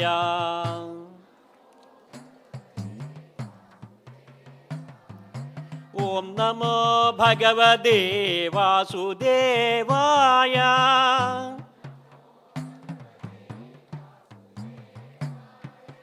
ഓം നമോ ഭഗവതേ വാസുദേവായ. ഇത്തരത്തിലുള്ള ദൈന്യതയാർന്ന ആ നാമഘോഷങ്ങൾ, നാമസങ്കീർത്തനങ്ങൾ എല്ലാവരുടെ ഹൃദയത്തിൽ നിന്ന്, ഗ്രഹങ്ങളിൽ നിന്ന് ഉയരാൻ തുടങ്ങി. ഭഗവാന്റെ അവതാരത്തിന് വേണ്ടി ഉള്ളതായ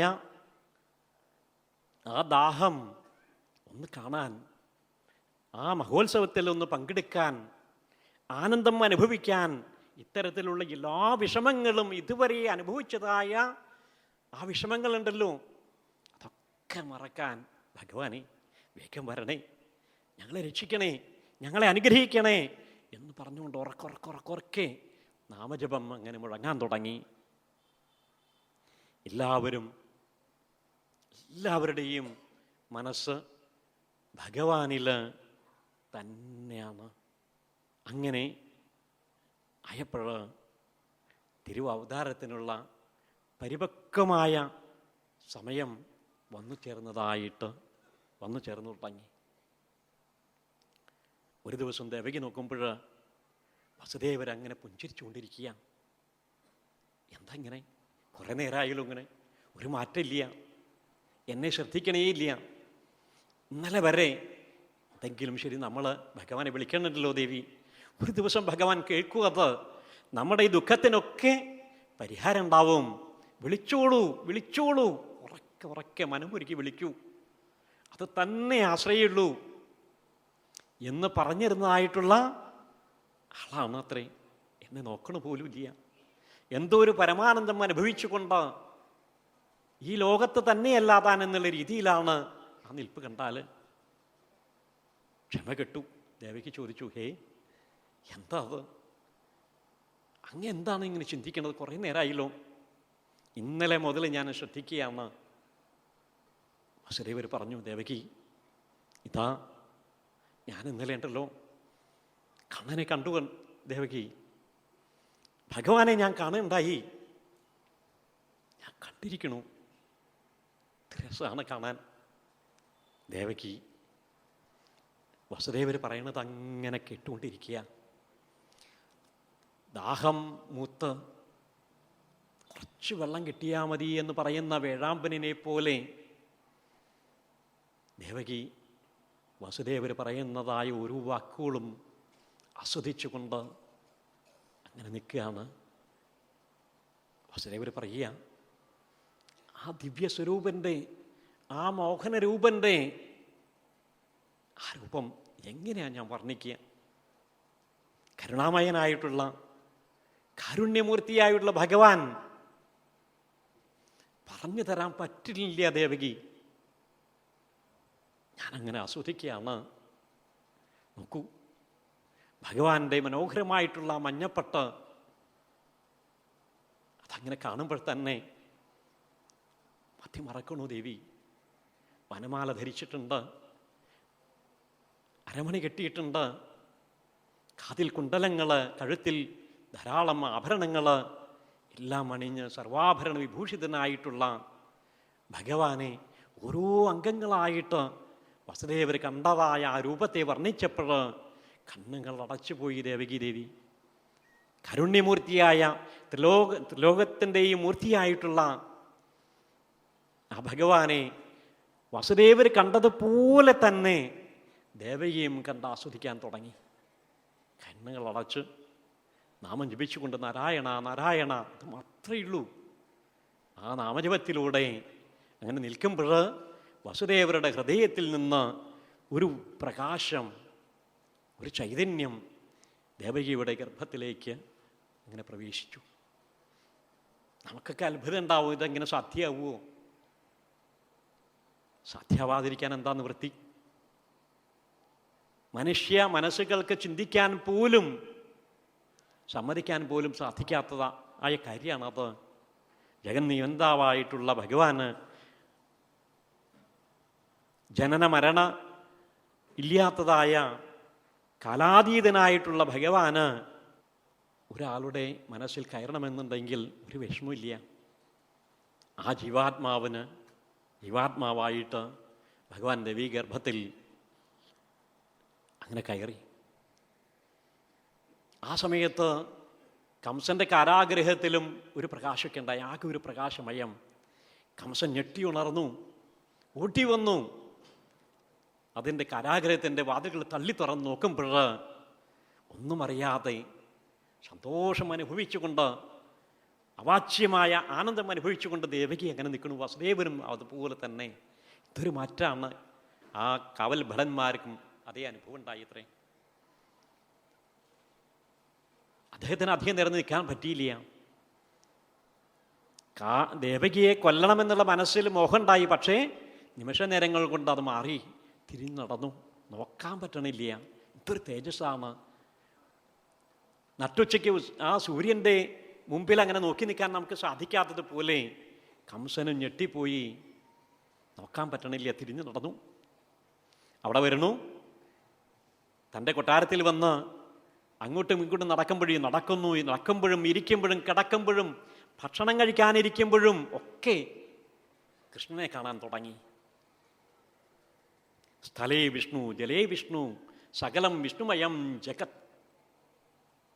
അങ്ങനൊരു തോന്നല് കംസനുണ്ടായിത്രേ. ആ ഭയം കൊണ്ടാണ് കംസന് അങ്ങനെ ഒരു ഭാവമുണ്ടായത് എങ്കിൽ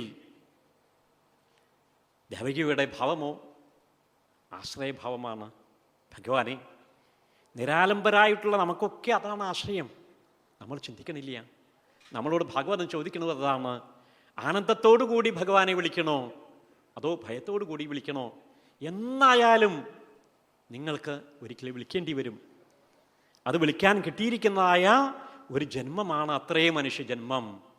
ഇതിൽ നിങ്ങൾക്കങ്ങനെ ആർജിക്കാൻ, ഭഗവാനെ നേടാൻ സാധിച്ചിട്ടില്ല എങ്കിൽ വീണ്ടും വീണ്ടും വീണ്ടും ഇതേപോലെയുള്ള ജന്മങ്ങൾ എടുക്കേണ്ടി വരും. ദേവന്മാർ പോലും മനുഷ്യജന്മം കിട്ടാൻ വേണ്ടി മോഹിക്കണു.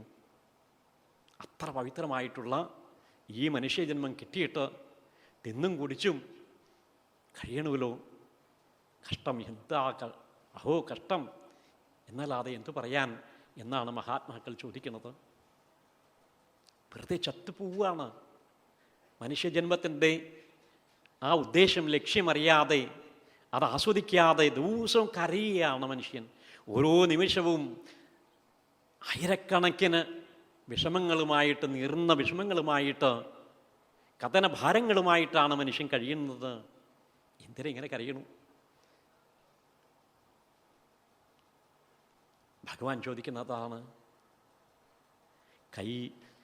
കരളുരുകി വിളിച്ചിടുകീലൻ പുരാൻ, കൈപെടിഞ്ഞിട്ടില്ല ഇന്നോളമാരെയും. അതാ ഭഗവാൻ പറയണത്, അതാണ് മഹാത്മാക്കളും പറയണത്. കരളുരുകി വിളിച്ചിട്ടുണ്ടോ നിങ്ങൾ? പാഞ്ചാലി വിളിച്ചതുപോലെ, ദേവകി വിളിച്ചതുപോലെ, കുന്തിദേവി വിളിച്ചതുപോലെ വിളിക്കൂ നിങ്ങൾ ഭഗവാനെ. നിങ്ങളുടെ ജന്മം ധന്യമാകും. അത് പഠിപ്പിക്കുകയാണ് ഭാഗവതം ചെയ്യുന്നത്. അതിനുള്ള ആസ്വാദ്യത മധുരം തേച്ച് കുട്ടികൾ മരുന്ന് കഴിക്കാൻ മടിക്കുമ്പോൾ അല്പം മധുരം പുരട്ടി കൊടുക്കുന്നത് പോലെ, ഇതാ എൻ്റെ കഥകൾ തന്നെ ഞാൻ നിങ്ങളെ പറഞ്ഞു കേൾപ്പിക്കാം, എന്നിട്ട് അതുപോലെ നിങ്ങൾ ആഘോഷിക്കൂ. ജനിച്ചപ്പോഴും ഞാൻ കരഞ്ഞിട്ടില്ലല്ലോ. അങ്ങനെയല്ലേ? നിങ്ങളൊക്കെ എങ്ങനെയാണ് ഉണ്ടായിട്ടുള്ളത്? പറന്ന് വീഴുമ്പോഴേ നിങ്ങൾ കരഞ്ഞിട്ടേയുള്ളൂ. മരിക്കുമ്പോഴോ അതിലേറെ ദുഃഖത്തോടു കൂടി കരയണു, മരിക്കണു. അങ്ങനെയല്ല. ജീവിതം ഉത്സവമാക്കി മാറ്റാൻ, നിത്യ ഉത്സവമാക്കി മാറ്റാൻ, ആനന്ദപൂർണമാക്കി മാറ്റാൻ ഇതാ കൃഷ്ണകഥകൾ കേൾക്കൂ, എൻ്റെ കഥകൾ കേൾക്കൂ, എന്നെപ്പോലെയാവൂ. സുധാമാവിൻ്റെ മനസ്സ് മാറ്റിയത് നിങ്ങൾക്കറിയില്ലേ? ആനന്ദം അനുഭവിച്ചില്ലേ സുധാമാവ്? നിങ്ങൾ കുചേലൻ എന്ന് പറഞ്ഞ് കളിയാക്കിയിരുന്നതായ ആ സുധാമാവിനെ അതേപോലെ ആവാൻ പഠിക്കൂ നിങ്ങൾ എന്ന് പഠിപ്പിച്ചു ഭഗവാൻ. കൃഷ്ണാവതാരത്തിൻ്റെ മഹിമ അതാണ്. അങ്ങനെ എല്ലാവരുടെയും പ്രാർത്ഥന വീണ്ടും വീണ്ടും വീണ്ടും ഭഗവാനിലേക്ക് തന്നെ. ദേവന്മാരും ഋഷിമാരും ഋഷിവര്യന്മാരും അപ്സരസ്സുകളും ഗന്ധർവന്മാരും കിന്നരന്മാരും എല്ലാവരും അവരവരുടേതായിട്ടുള്ള പ്രാർത്ഥനകൾ നടത്തണു, പുഷ്പവൃഷ്ടി ചെയ്യുന്നു, വേദസ്തുതികൾ കൊണ്ട് ഭഗവാനെ കീർത്തിക്കണു, നാമസങ്കീർത്തനങ്ങൾ കൊണ്ട് സജ്ജനങ്ങൾ ഭഗവാനെ സ്തുതിക്കണു. അങ്ങനെ ആ സമയത്ത് ബ്രഹ്മാദി ദേവന്മാര് ഭഗവാനെ സ്തുതിക്കുകയാണ്. സത്യവ്രതം സത്യപരം ത്രിസത്യം, സത്യസ്യ യോനിം നിഹിതം ച സത്യേ. സത്യവ്രതം സത്യപരം ത്രിസത്യം, സത്യസ്യ യോനിം നിഹിതം ച സത്യേ. സത്യസ്യ സത്യമൃതസത്യനേത്രം, സത്യാത്മകം ത്വാം ശരണം പ്രപന്നാഃ. സത്യാത്മകം ത്വാം ശരണം പ്രപന്നാഃ. സത്യാത്മകം ത്വാം ശരണം പ്രപന്നാഃ. ഭഗവാൻ സത്യവ്രതനാണ്, സത്യപരനാണ്. മാത്രമല്ല ത്രിലോകങ്ങൾക്കും ത്രികാലങ്ങൾക്കും അതീതനായിട്ടുള്ള സത്യസ്വരൂപനാണ്. അങ്ങനെയുള്ള അവിടുത്തെ ഞങ്ങൾ ഭഗവാനെ നമസ്കരിക്കണു, ശരണം പ്രാപിക്കണു എന്ന് പറഞ്ഞുകൊണ്ട് ബ്രഹ്മാദി ദേവന്മാരും അവിടെ നിന്ന് ഭഗവാനെ സ്തുതിച്ചുകൊണ്ട് നിന്നു. അങ്ങനെ എല്ലാം കൊണ്ടും അനുകൂലമായിട്ടുള്ള ആ ഒരു അന്തരീക്ഷം വന്നു ചേർന്നിരിക്കുകയാണ്. മായാവലയമാകുന്നതായിട്ടുള്ള ഭോഗസുഖങ്ങളിൽ പെടാതെ കഴിയുന്നതായ ജീവാത്മാക്കള്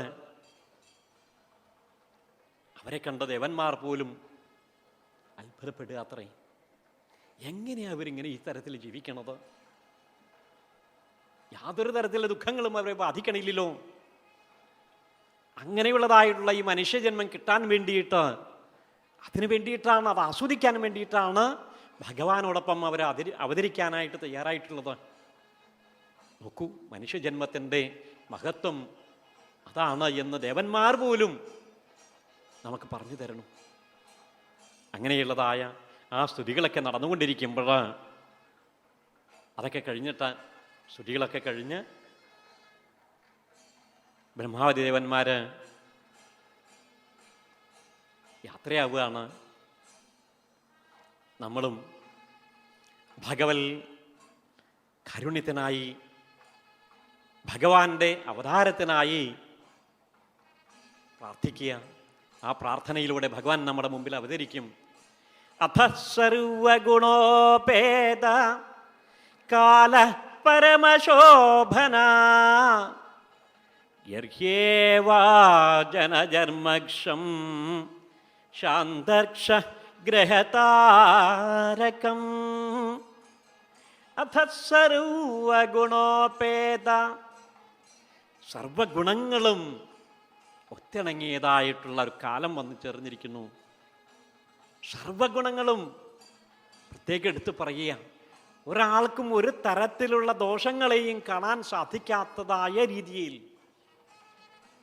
എല്ലാ ഗുണങ്ങളും ഒത്തിണങ്ങിയിരിക്കുന്നു. ആരുടെ വരവാണ്? ഇതാ ഭഗവാൻ വന്നുകൊണ്ടിരിക്കുകയാണ്. അഥ സർവഗുണോപേത കാലപരമശോഭന, കാലം പരമശോഭനമായിരിക്കണു. ഈ ലോകത്തെ മുഴുവനും പരമശോഭനമാക്കി തീർക്കുന്നത് ആരാണോ ആ ഭഗവാന്റെ വരവിനെ എതിരേൽക്കാൻ വേണ്ടിയിട്ട് കാലം ഇതാ അണിഞ്ഞൊരുങ്ങി കഴിഞ്ഞു.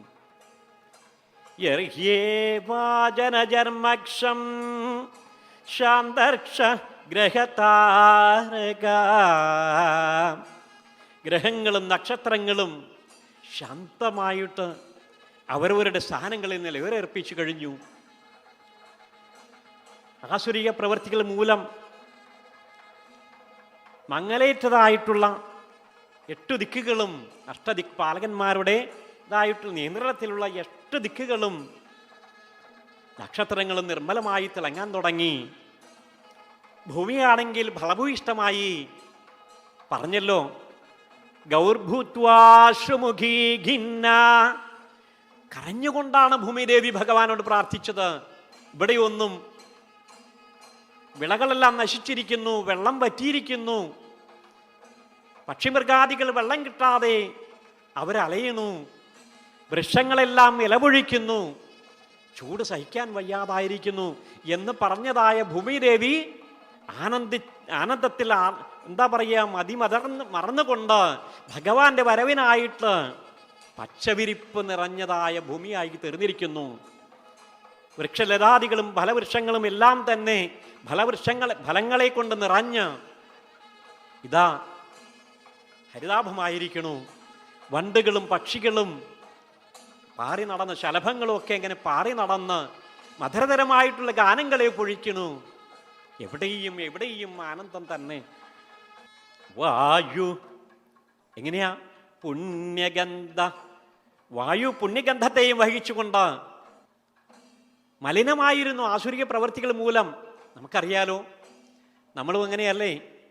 പരിസര മലിനീകരണം, നമ്മുടെ എല്ലാ പരിസരങ്ങളും മലിനമായിരിക്കുന്നു. നമ്മുടെ പ്രവൃത്തികൾ, ആസുരിക പ്രവൃത്തികൾ കൊണ്ടാണ്. ഭഗവാന്റെ ആ വരവിനെ എതിരേൽക്കാൻ വേണ്ടി വായു സുഗന്ധപൂരിതമായിട്ട് അങ്ങനെ വീശാൻ തുടങ്ങി. സുഗന്ധത്തെയും വഹിച്ചുകൊണ്ട് അങ്ങനെ വീശാൻ തുടങ്ങി. ആസുരിക പ്രവർത്തികൾ മൂലം ജ്വലിക്കാത്തതായ അഗ്നികുണ്ഡങ്ങളിൽ നിന്ന്, നേരത്തെ പറഞ്ഞുവല്ലോ, ഹോമം ചെയ്യാൻ നിവൃത്തിയില്ലാണ്ടായി. ആ അഗ്നികുണ്ഡങ്ങളിൽ നിന്ന് അങ്ങനെ മറഞ്ഞു കിടന്നതായി, അണഞ്ഞിരുന്നതായിട്ടുള്ള ആ ഹോമകുണ്ഡങ്ങളിൽ നിന്ന് ജ്വാലകൾ തന്നെ ഉയരാൻ തുടങ്ങി. അഗ്നിദേവൻ പ്രസാദിച്ചു എന്ന് വരണു. അഗ്നിദേവനും വരണു. സന്തോഷത്തോടു കൂടി എൻ്റെ ഭഗവാനെ സ്വീകരിക്കാൻ, എൻ്റേതായിട്ടുള്ള ആ പങ്ക് നിർവഹിക്കാൻ ഇതാ അഗ്നിദേവനും തയ്യാറായി കഴിഞ്ഞിരിക്കുന്നു. സാധുക്കളുടെ മനസ്സ് അസുരന്മാരുടെ, ദുഷ്ടാത്മാക്കളുടെ ദ്രോഹം മൂലം അവശരായിട്ടുള്ള ആ സാധുക്കളുടെ മനസ്സ് പ്രസന്നമായി. അവരൊക്കെ സന്തോഷത്തോടു കൂടി നാമം ജപിക്കാൻ തുടങ്ങി. നാരായണ നാരായണ നാരായണ നാരായണ ഉറക്കെ ഉറക്കെ ഉറക്കെ നാമജപം കേൾക്കാൻ തുടങ്ങിയിരിക്കണു. ആരെയും പേടിയില്ലാണ്ടായിരിക്കണു. എന്ത് വന്നാലും ശരി, അവസാന ശ്വാസം വരെ ഇതാ എപ്പോൾ വേണമെങ്കിലും ഞാൻ പിടഞ്ഞു വീണ് മരിച്ചോട്ടെ, ആ ഭഗവത് നാമം ഉച്ചൈസ്തരം ഉദ്ഘോഷിച്ചുകൊണ്ട് അവിടുത്തെ പാതാരബന്ധങ്ങളെ പുകാൻ തയ്യാറായിക്കൊണ്ട് ഭക്തജനങ്ങൾ ഉറക്കെ ഉറക്കെ സജ്ജനങ്ങൾ നാമഘോഷം മുഴക്കണു, വാദ്യഘോഷങ്ങൾ മുഴക്കണു. അപ്സര സ്ത്രീകളും ഗന്ധർവന്മാരും കിന്നരന്മാരും വിദ്യാധര സ്ത്രീകളും അവരങ്ങനെ ആട്ടവും പാട്ടവും വാദ്യഘോഷങ്ങളും ദുന്ദുഭിയും ഒക്കെ ആയിട്ട് അവരവരുടേതായിട്ടുള്ള താളലയങ്ങൾ തീർത്തുകൊണ്ട് മനോഹരമായിട്ടുള്ള അന്തരീക്ഷം ഒരുക്കണു. പറഞ്ഞറിയിക്കാൻ വയ്യാത്ത ആനന്ദം ഓരോരുത്തരും അനുഭവിച്ചു കൊണ്ടിരിക്കുകയാണ്. ദേവന്മാരൊക്കെ പുഷ്പവൃഷ്ടി ചെയ്യാനായിട്ട് തയ്യാറായി നിൽക്കുകയാണ്. ആ അവതാരം ഒന്ന് കണ്ണിനെ കാണാൻ ആ നിമിഷങ്ങൾ എണ്ണി എണ്ണി എണ്ണി എണ്ണി കഴിഞ്ഞുകൊണ്ടിരിക്കുകയാണ് അവര്. അപ്പോൾ മേഘങ്ങൾ പറയുകയാണ്, ആ നീലമേഘ ശ്യാമ വർണ്ണനെ ഞങ്ങൾക്ക് ഒന്ന് കാണണ്ടേ, മാത്രമല്ല ഞങ്ങൾക്കൊന്ന് ആഘോഷിക്കണ്ടേ. ആ നരസിംഹാവതാരത്തിൽ ഞങ്ങൾക്കൊന്നും പറ്റിയില്ല വേണ്ടത്ര രീതിയിൽ ആഘോഷിക്കാൻ. എന്നാൽ ഞങ്ങൾ ഇത്തവണ അത് അതിൻ്റെയൊക്കെ കുറവ് തീർക്കും എന്ന് പറഞ്ഞുകൊണ്ട് അവരങ്ങനെ മുഴങ്ങാൻ തുടങ്ങിയപ്പോൾ, കാർമേഘങ്ങൾ ഇടിമുഴക്കം നടത്താൻ തുടങ്ങിയപ്പോൾ അത് പറഞ്ഞു അത്രേ, അതേ അങ്ങനെയൊന്നും വേണ്ട കേട്ടോ, പതുക്കെ മതിയെന്നാണ്. ഭഗവാന്റെ അവതാരം ആരും അറിയാണ്ടേ വേണം, ആരും അറിയരുത്. ഭഗവാൻ ആരും അറിയാതെ നമ്മളുടെ കാരാഗ്രഹമാകുന്ന കല്ലുപോലെയുള്ള ഹൃദയങ്ങളിലേക്ക് ഭഗവാൻ നമ്മളറിയാതെ വന്നു ചേരും. ഭഗവാനെ ഒന്ന് വിളിച്ചാൽ മതി. അങ്ങനെ വിളിക്കൂ നിങ്ങൾ. അതുകൊണ്ട് ഒച്ചയൊന്നും വേണ്ടാട്ടോ, പതുക്കെ ശബ്ദിക്കാൻ തുടങ്ങി. കാർമേഘത്തിൻ്റെ പിന്നാലെ, ആ ഇടിമുഴക്കത്തിന് പിന്നാലെ ചെറിയ ചാറ്റൽ മഴയുണ്ടാവാൻ തുടങ്ങി. ആ മഴയുടെ വെള്ളത്തുള്ളികൾ കാലിൽ വീണതുകൊണ്ട് അവിടെയുള്ള കാവൽക്കാരൊക്കെ ഉറങ്ങാൻ തുടങ്ങി. നല്ല ഉറക്കം, തണുപ്പ് കാലിൽ തട്ടിയപ്പോഴും നല്ല ഉറക്കായി. അതേസമയത്ത് ഭഗവാന്റെ വരവിനെ എതിരേൽക്കാൻ വേണ്ടി, ആസ്വദിക്കാൻ വേണ്ടിയിരുന്നതായ ഭക്തജനങ്ങളുടെ മുഖത്ത് ആ വെള്ളത്തുള്ളികൾ വീണപ്പോൾ പൂർവാധികം അവർ ഉന്മേഷത്തോടുകൂടി ആഹ്ലാദത്തോടുകൂടി ഉയർന്ന് ഭഗവാനെ വിളിക്കാൻ അവർ തയ്യാറായി. അങ്ങനെ ആ കാലസ്വരൂപിയായിട്ടുള്ള ഭഗവാന്റെ വരവിന് വേണ്ടി കാത്തിരിക്കുന്നതായ ഭക്തജനങ്ങളുടെ ഹൃദയത്തിലേക്ക് ആവേശിക്കാൻ, അവതരിക്കാൻ ഇതാ ഭഗവാനും നമ്മുടെ മുന്നിലേക്ക് വന്നുകൊണ്ടിരിക്കുകയാണ്. ഉറക്കെ നമുക്ക് നാരായണ നാരായണ ചെല്ലാം. ഹരേ നാരായണ ഹരേ നാരായണ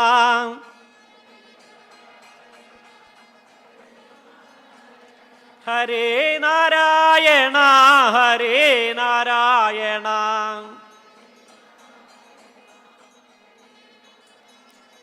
ഹരേ നാരായണ ഹരേ നാരായണ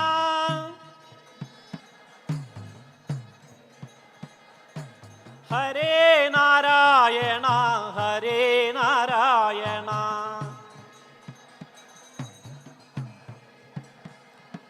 ഹരേ നാരായണ ഹരേ നാരായണ ഹരേ നാരായണ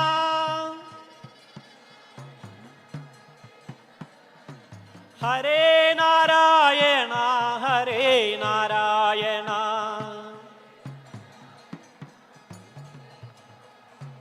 ഹരേ നാരായണ ഹരേ നാരായണ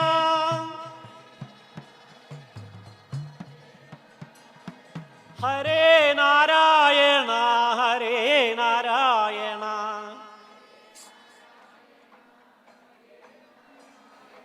ഇങ്ങനെയുള്ള പ്രാർത്ഥനകളുമായിട്ട് കൃഷ്ണാവതാര കഥകളെ ഒരു സപ്താഹവേദിയിൽ അവതരിപ്പിച്ച ആ നിമിഷങ്ങളിൽ ഒരു നല്ല വ്യക്തി, ഒരു സജ്ജനമെന്നല്ലേ പറയാൻ പറ്റുള്ളൂ, അദ്ദേഹം അവിടെ കണ്ണുനീർ പൊഴിച്ചുകൊണ്ട് തൊഴുകൈകളോടെ അത് മുഴുവൻ കെട്ടിരുന്നു. അതെല്ലാം കേട്ട് അദ്ദേഹം അവിടെ നിന്ന് കണ്ണുകൾ തുടച്ച് ഈ എല്ലാം അവതാരത്തെ സമർപ്പിച്ച സമയത്ത് അവിടെ നിന്ന് വേഗം എണീറ്റ് പോയത് എവിടേക്കാന്നല്ലേ? അദ്ദേഹത്തിന്റെ വീട്ടിലേക്കല്ല പോയത്, മറിച്ച് നമ്മുടെയൊക്കെ മനസ്സിനെ വിഷമിപ്പിക്കുന്നതായ ഒരു സംഭവമാണ്. ഒരു വൃദ്ധസദനത്തിലേക്കാണ് അദ്ദേഹം പോയത്. അവിടെ ചെന്നപ്പോൾ വേഗം അവിടെ ചെന്ന് അദ്ദേഹം തിരക്കിയത് തൻ്റെ അമ്മയെ കുറച്ച് നാളുകൾക്ക് മുമ്പ് അവിടെ തൻ്റെ സുഖത്തിന് വേണ്ടി അവിടെ കൊണ്ടുവന്നാക്കിയതായിട്ടുള്ള ആ മാതാവിനെയാണ് അദ്ദേഹം തെരഞ്ഞത്. കണ്ടുപിടിച്ചു. എല്ലാവരും ഒരു മാന്യനായ വ്യക്തിയാണല്ലോ വന്നിരിക്കുന്നത്, എല്ലാവർക്കും സംശയമായ ആരാണ്. എല്ലാവരും വന്നു. വേഗം അമ്മയുടെ ആ ധരിച്ചിരുന്നതായിട്ടുള്ള മുഷിഞ്ഞ വസ്ത്രത്തിന് മുന്നിൽ അതൊന്നും നോക്കിയില്ല. വേഗം പാദത്തിൽ കെട്ടിപ്പിടിച്ച് കരഞ്ഞു. മാപ്പ് തരണേ എന്ന് പറഞ്ഞു. എണീറ്റ് അമ്മയെ കെട്ടിപ്പിടിച്ചു. അമ്മ മകനെ ആലിംഗനം ചെയ്യുന്നു, ഉമ്മകൾ കൊടുക്കുന്നു. ആ നിർവൃതി അനുഭവിച്ചതായ ആ മന്യൻ അവിടെ കൂടിയിരുന്നവർക്കൊക്കെ എന്താണ് സംഭവമെന്ന് മനസ്സിലായില്ല. അദ്ദേഹം അവരോട് പറഞ്ഞു, എൻ്റെ അടഞ്ഞ കണ്ണുകൾ ഭഗവാൻ ഇന്ന് തുറപ്പിച്ചു.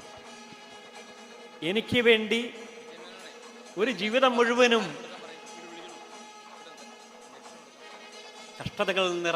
കഷ്ടതകളെ അനുഭവിച്ചതായ എൻ്റെ മാതാവിനെ വിഷമിപ്പിച്ചതിൻ്റെ ആ ദുഃഖം ഞാൻ അനുഭവിക്കാനിടയായി.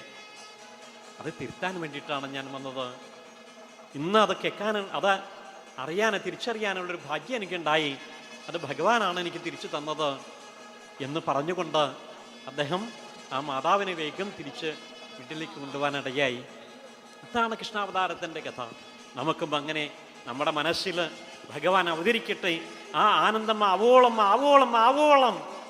പകർന്ന് തന്നുകൊണ്ട് എത്ര തരത്തിൽ ഏത് തരത്തിലുള്ള വിഷമതകളാണോ വിദ്വേഷമാണോ നമ്മൾ വച്ചുപുലർത്തിയിട്ടുള്ളതെല്ലാം ഇല്ലാതെ ആക്കിക്കൊണ്ട് സ്നേഹത്തിൻ്റെ ആ മതിലുകളെല്ലാം ഉടച്ചുകൊണ്ട് സ്നേഹത്തിൻ്റെ ആ ശംഖുലിനാദം ഉയർത്തുവാൻ ഭഗവാൻ അനുഗ്രഹിക്കട്ടെ. നാരായണ നാരായണ നാരായണ നാരായണ. ഉറക്കച്ചൊല്ലു. സർവത്ര ഗോവിന്ദനാമ സങ്കീർത്തനം. സർവത്ര ഗോവിന്ദനാമ സങ്കീർത്തനം. ഗോവിന്ദ ഗോവിന്ദ. സർവത്ര ഗോവിന്ദനാമ സങ്കീർത്തനം. ഗോവിന്ദ ഗോവിന്ദ. ഓം നമോ ഭഗവതേ വാസുദേവായ. ഓം നമോ ഭഗവതേ വാസുദേവായ. ഓം നമോ ഭഗവതേ വാസുദേവായ. അഥ ദശമസ്കന്ധസ്യ തൃതീയോധ്യായഃ. ശ്രീശുക ഉവാച. അഥ സർവഗുണോപേതഃ കാലപരമശോഭനഃ യർഹ്യേവാജനജന്മർക്ഷം ശാന്തർക്ഷഗ്രഹതാരകം ദിശപ്രസേദുർഗഗനം നിർമ്മലോടുഗണോദയം മഹീമംഗളഭൂയിഷ്ടപുരഗ്രാമവ്രജാകര നദ്യപ്രസന്നസലിലാം ഹൃദാ ജലരുഹശ്രിയഃ ദ്വിജാളികുലസന്നാദസ്തബകാവനരാജയഃ വവൗ വായുസുഖസ്പർശഃ പുണ്യഗന്ധവഃ ശുചിഃ അഗ്നയശ്ച ദ്വിജാതീനാം ശാന്താസ്തത്ര സമിന്ധത മനാംസ്യാസൻ പ്രസന്നാനി സാധൂനാമസുരദ്രുഹാം ജായമാനേ ജനേ തസ്മിൻ നേതുർദുന്ദുഭയോ ദിവി ജഗുഃ കിന്നരഗന്ധർവാഃ തുഷ്ടു സിദ്ധചാരണാഃ വിദ്യാധര്യശ്ച നൃദുഃ അപ്സരോഭിः സമം മുദാ മുമുചുർമുനയോ ദേവാ സുമനാംസി മുദാന്വിതാഃ മന്ദം മന്ദം ജലധരാ ജഗർജുരനുസാഗരം നിശീധേ തമ ഉദ്ഭൂതേ ജായമാനേ ജനാർദ്ദനേ ദേവക്യാം ദേവരൂപിണ്യാം വിഷ്ണു സർവഗുഹാശയഃ ആവിരാസീദ്യഥാ പ്രാച്യാം ദിശീന്ദുരിവ പുഷ്കലഃ തമദ്ഭുതം ബാലകമംബുജേക്ഷണം ചതുർഭുജം ശംഖഗദാര്യുധായുധം ശ്രീവത്സലക്ഷ്മം ഗളശോഭികൗസ്തുഭം പീതാംബരം സാന്ദ്രപയോധസൗഭഗം മഹാർഹവൈഡൂര്യകിരീടകുണ്ടലത്വിഷാ പരിഷ്വക്തസഹസ്രകുന്തളം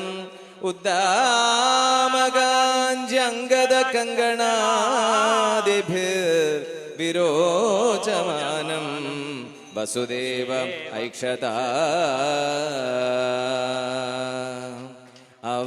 അവതാരമായി അവതാരമായി അനന്തശായി ദേവൻ അവതാരമായി അവതാരമായി അവതാരമായി അനന്തശായി ദേവൻ അവതാരമായി അവതാരമായി അനന്തശായി ദേവൻ അവതാരമായി അവതാരമായി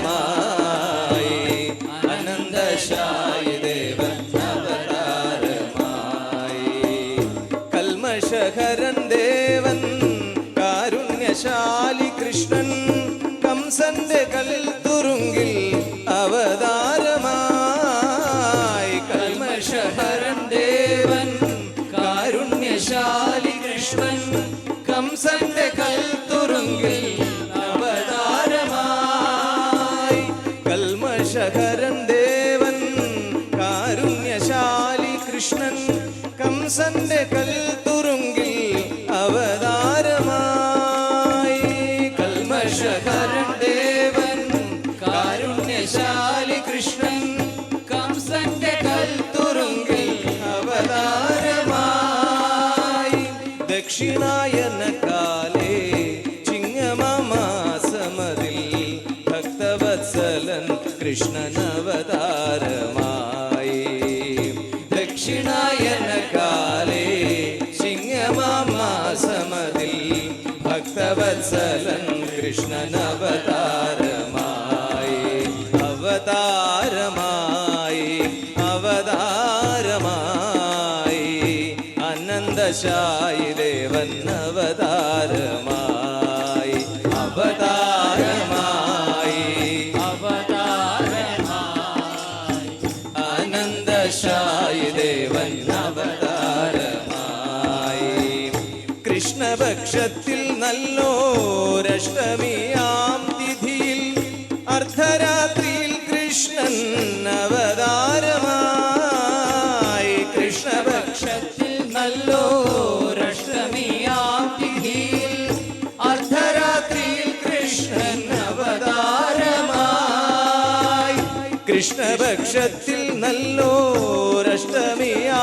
തിഥിയിൽ അർദ്ധരാത്രിയിൽ കൃഷ്ണൻ അവതാരമായി കൃഷ്ണപക്ഷത്തിൽ നല്ലോരഷ്ടമിയാം തിഥിയിൽ അർദ്ധരാത്രിയിൽ കൃഷ്ണൻ അവതാരമായി ഗ്രഹങ്ങളൊമ്പതും പൂർണ്ണ ബലത്തിൻ സന്നിലയെ ഋഷഭലഗ്നത്തിൽ കൃഷ്ണൻ അവതാരമായി ഗ്രഹങ്ങളൊമ്പതും പൂർണ്ണ ബലത്തിൽ സന്നിലയെ ഋഷഭലഗ്നത്തിൽ കൃഷ്ണൻ അവതാരമായി അവതാരമായി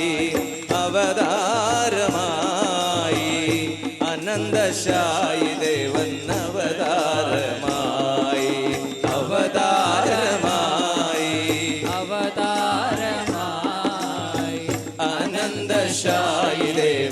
അവതാരമായി. മഴമുകിലൊത്തുവാനിൽ ഇടിമുഴക്കവുമുണ്ടായി, മഴമുകിലൊളിവർണ്ണൻ അവതാരമായി. മഴമുകിലൊത്തുവാനിൽ ഇടിമുഴക്കവുമുണ്ടായി, മഴമുകിലൊളിവർണ്ണൻ അവതാരമായി. മഴമുകിലൊത്തുവാനിൽ ഇടിമുഴക്കവുമുണ്ടായി, മഴമുകിലൊളിവർണ്ണൻ അവതാരമായി. മഴമുകിലൊത്തുവാനിൽ ഇടിമുഴക്കവുമുണ്ടായി, മഴമുകിലൊളിവർണ്ണൻ അവതാരമായി. തിങ്കളും വന്നുദിച്ചു പൂർവശൈലത്തിന്മീതെ, പങ്കജനാഭൻ കൃഷ്ണനവതാരമായി. തിങ്കളും വന്നുദിച്ചു പൂർവശൈലത്തിന്മീതെ, പങ്കജനാഭൻ കൃഷ്ണനവതാരമായി. അവതാരമായി അവതാരമായി, അനന്തശായി ദേവൻ അവതാരമായി. അവതാരമായി അവതാരമായി, അനന്തശായി ദേവൻ അവതാരമായി. മോഹത്തിൽ പെട്ടു ഭടർ മോഹിച്ചു മരുവുമ്പോൾ, രോഹിണി നക്ഷത്രത്തിൽ അവതാരമായി. മോഹത്തിൽ വിട്ടു ഭടർ മോഹിച്ചു മരുവുമ്പോൾ, രോഹിണി നക്ഷത്രത്തിൽ അവതാരമായി. മോഹത്തിൽ പെട്ടു ഭടർ മോഹിച്ചു മരുവുമ്പോൾ, രോഹിണി നക്ഷത്രത്തിൽ അവതാരമായി. മോഹത്തിൽ പെട്ടു ഭടർ മോഹിച്ചു മരുവുമ്പോൾ, രോഹിണി നക്ഷത്രത്തിൽ അവതാരമായി. ദുഷ്ടജനഹരനായി ശിഷ്ടജനപാലകനായി, വിഷ്ടവേഷനായ കണ്ണൻ അവതാരമായി. ദുഷ്ടജനഹരനായി ശിഷ്ടജനപാലകനായി, വിഷ്ടവേഷനായ കണ്ണൻ അവതാരമായി. അവതാരമായി അവതാരമായി, ആനന്ദശായി ദേവൻ അവതാരമായി. അവതാരമായി അവതാരമായി, ആനന്ദശായി ദേവൻ അവതാരമായി. ആനന്ദശായി ദേവൻ അവതാരമായി.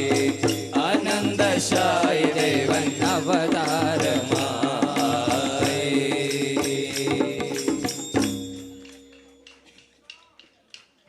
ഗോപാല ഗോപാല ശ്യാമ ഗോപാല, ഗോപാല ഗോപാല ശ്യാമ ഗോപാല.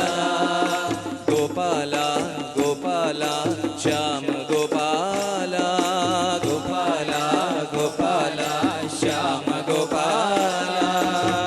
മുരളീഗാനലോല ഗോപി ഗോപാല, മുരളീഗാനലോല ഗോപി ഗോപാല. മുരളീഗാനലോല ഗോപി ഗോപാല, മുരളീഗാനലോല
ഗോപാല ഗോപാല ഗോപാല ശ്യാമ ഗോപാല മുരളീഗാനലോല ഗോപി ഗോപാല മുരളീഗാനലോല ഗോപി ഗോപാല യമുനാ തീരവിഹാരി വൃന്ദാവന കുഞ്ചവിഹാരി യമുനാ തീരവിഹാരി വൃന്ദാവന കുഞ്ചവിഹാരി യമുനാ തീരവിഹാരി വൃന്ദാവന കുഞ്ചവിഹാരി യമുനാ തീരവിഹാരി വൃന്ദാവന കുഞ്ചവിഹാരി നന്ദവന സഞ്ചാരി ഗോപി ഗോപാല നന്ദവന സഞ്ചാരി ഗോപി ഗോപാല ഗോവർദ്ധന ഗിരിധാരി കസ്തൂരി തിലകധാരി ഗോവർദ്ധന ഗിരിധാരി കസ്തൂരി തിലകധാരി ഗോവർദ്ധന ഗിരിധാരി